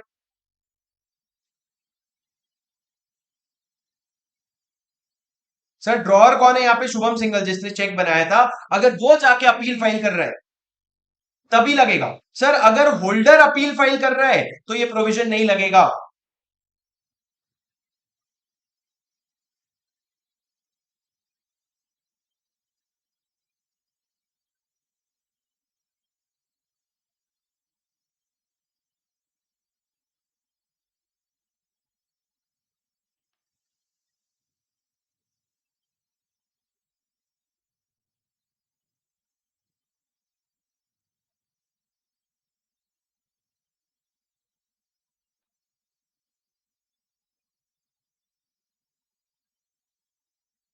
हुआ। सर ये नोट्स कहाँ मिलेगा? ये नोट्स आपको मेरे वेबसाइट पे मिल जाएगा shubhamsinghal.com पे, या नीचे आपको वी स्मार्ट का लॉगिन मिल जाएगा, वहां पे जाकर के भी आपको नोट्स मिल जाएंगे। वहां से टेलीग्राम चैनल जरूर ज्वाइन कर लेना, वहां पे भी आपको नोट्स मिल जाएंगे। डिस्क्रिप्शन पे आपको इंटर का टेलीग्राम चैनल मिलेगा, वहां पे भी नोट्स मिल जाएंगे। तो सर नोट्स ले लो, प्रिंट मार लो, वी स्मार्ट की अकेडमी के ऑर्डर वेबसाइट से ऑर्डर कर दो। बहुत सस्ते में नोट्स मिल रहे हैं, एकदम कॉस्ट टू कॉस्ट बेसिस पे प्रोवाइड किया जा रहा है। तो नोट्स को प्रिंट कर लो और नोट्स का भरपूर भरपूर फायदा उठाएं। इसका प्लीज बहुत अच्छे से एडवांटेज उठाएं। सर हमारा नेगोशिएबल इंस्ट्रूमेंट आज का पूरा रिवीजन खत्म हो गया है। कल की क्लास में कल की क्लास में अगर कल क्लास रहेगी तो अपन क्या करेंगे, नेगोशिएबल इंस्ट्रूमेंट के क्वेश्चन बैंक कर लेंगे। और क्वेश्चन बैंक करने के बाद वैसे मैं तुम लोगों के लिए आरटीपी का भी वीडियो ला रहा हूं, जो नवंबर 22 की आरटीपी आई है, उसका भी वीडियो कल तक आ जाएगा। तो या तो उसको कल शाम को कर लेंगे, या किसी भी तरीके से बस एक दो दिन में अपना मैराथन खत्म हो जाएगा। रही बात इंटरप्रिटेशन ऑफ स्टैट्यूट चैप्टर की, वो मैं अभी नहीं करवा रहा हूं आप लोगों को, वो मैं थोड़े समय बाद करवा दूंगा। अगर हो पाया तो मैं आपको सैटरडे को करवा दूंगा, वरना वो मैं आपको नहीं करवा पाऊंगा। पर उसके अलावा 13 चैप्टर्स जो है वो आपका इन डेप्थ रिवीजन हो गया है। और मैं आपको बता देना चाहता हूं आउट ऑफ हैप्पीनेस कि आपको पता होना चाहिए कि आपका करीबन आज अपन, if I am not wrong, अपन 21st लेक्चर पे हैं और हर लेक्चर लगभग लगभग 1.5 घंटे का है। तो आप समझो आपके 33 आवर्स के कंटेंट जो है वो आपको पूरा मिल गया है, जिसमें हमने बहुत सारे क्वेश्चन बैंक और बहुत सारे समरी नोट्स भी किए हैं। तो आई होप आप उसका पूरा पूरा पूरा पूरा फायदा उठाएं और एग्जेम्पशन ले आना दोस्तों। क्या ले आना? एग्जेम्पशन ले आना। मैं बहुत खुश हो जाऊंगा। Okay guys, I hope you are enjoying the revision. एक बहुत इंपॉर्टेंट चीज है, सुन लेना गाइस। इस चैनल पे आपको बहुत सारी चीजें अब आने वाली है, आरटीपी, एबीसी एनालिसिस, एमटीपी का डिस्कशन, इंपॉर्टेंट क्वेश्चन का लिस्ट, क्वेश्चन बैंक का एनालिसिस, ऐसे बहुत सारी चीजें घड़ी घड़ी आते रहेगी।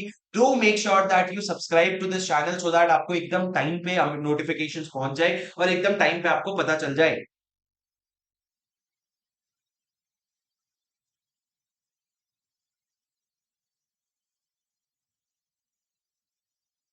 ठीक है। और दोस्तों जरूर याद रखना, अगर आप लोगों को इतनी सारी मेहनत जो हमने 20-22 लेक्चर में की है वो अगर पसंद आए तो जरूर अपने दोस्तों को बताओ, चिल्ला चिल्ला के। तुम लोगों को अगर अपने दोस्तों को बताओगे, वो लोग और देखेंगे, वो लोग और शेयर करेंगे और कमेंट्स करेंगे, उससे बहुत ज्यादा मोटिवेशन मिलता है। So guys make sure that if you enjoyed the lecture, do make sure that you appreciate, because your appreciation is my motivation. तो 1 मिनट लगेगा जाकर के कमेंट में जो जैसा आपको लेक्चर लगा वैसा जरूर लिख देना, और हम लोग बहुत खुश रहेंगे। I wish you a lot of luck. Don't worry, कहीं नहीं जा रहा हूं मैं, अपन रोज शाम को मिलते रहेंगे कुछ समय तक और रिवीजन करते रहेंगे। कम से कम इस हफ्ते तो मैं फ्री हूं, अगले हफ्ते से मेरी सीए फाइनल की बैच आ रही है तो मैं शाम को बहुत बिजी हो जाऊंगा। पर इस हफ्ते तो पूरा सीए इंटर की जो भी चीजें बची है, आरटीपी, एमटीपी, एबीसी एनालिसिस, वो सारी चीजें आपको दे करके जाने वाला हूं मैं।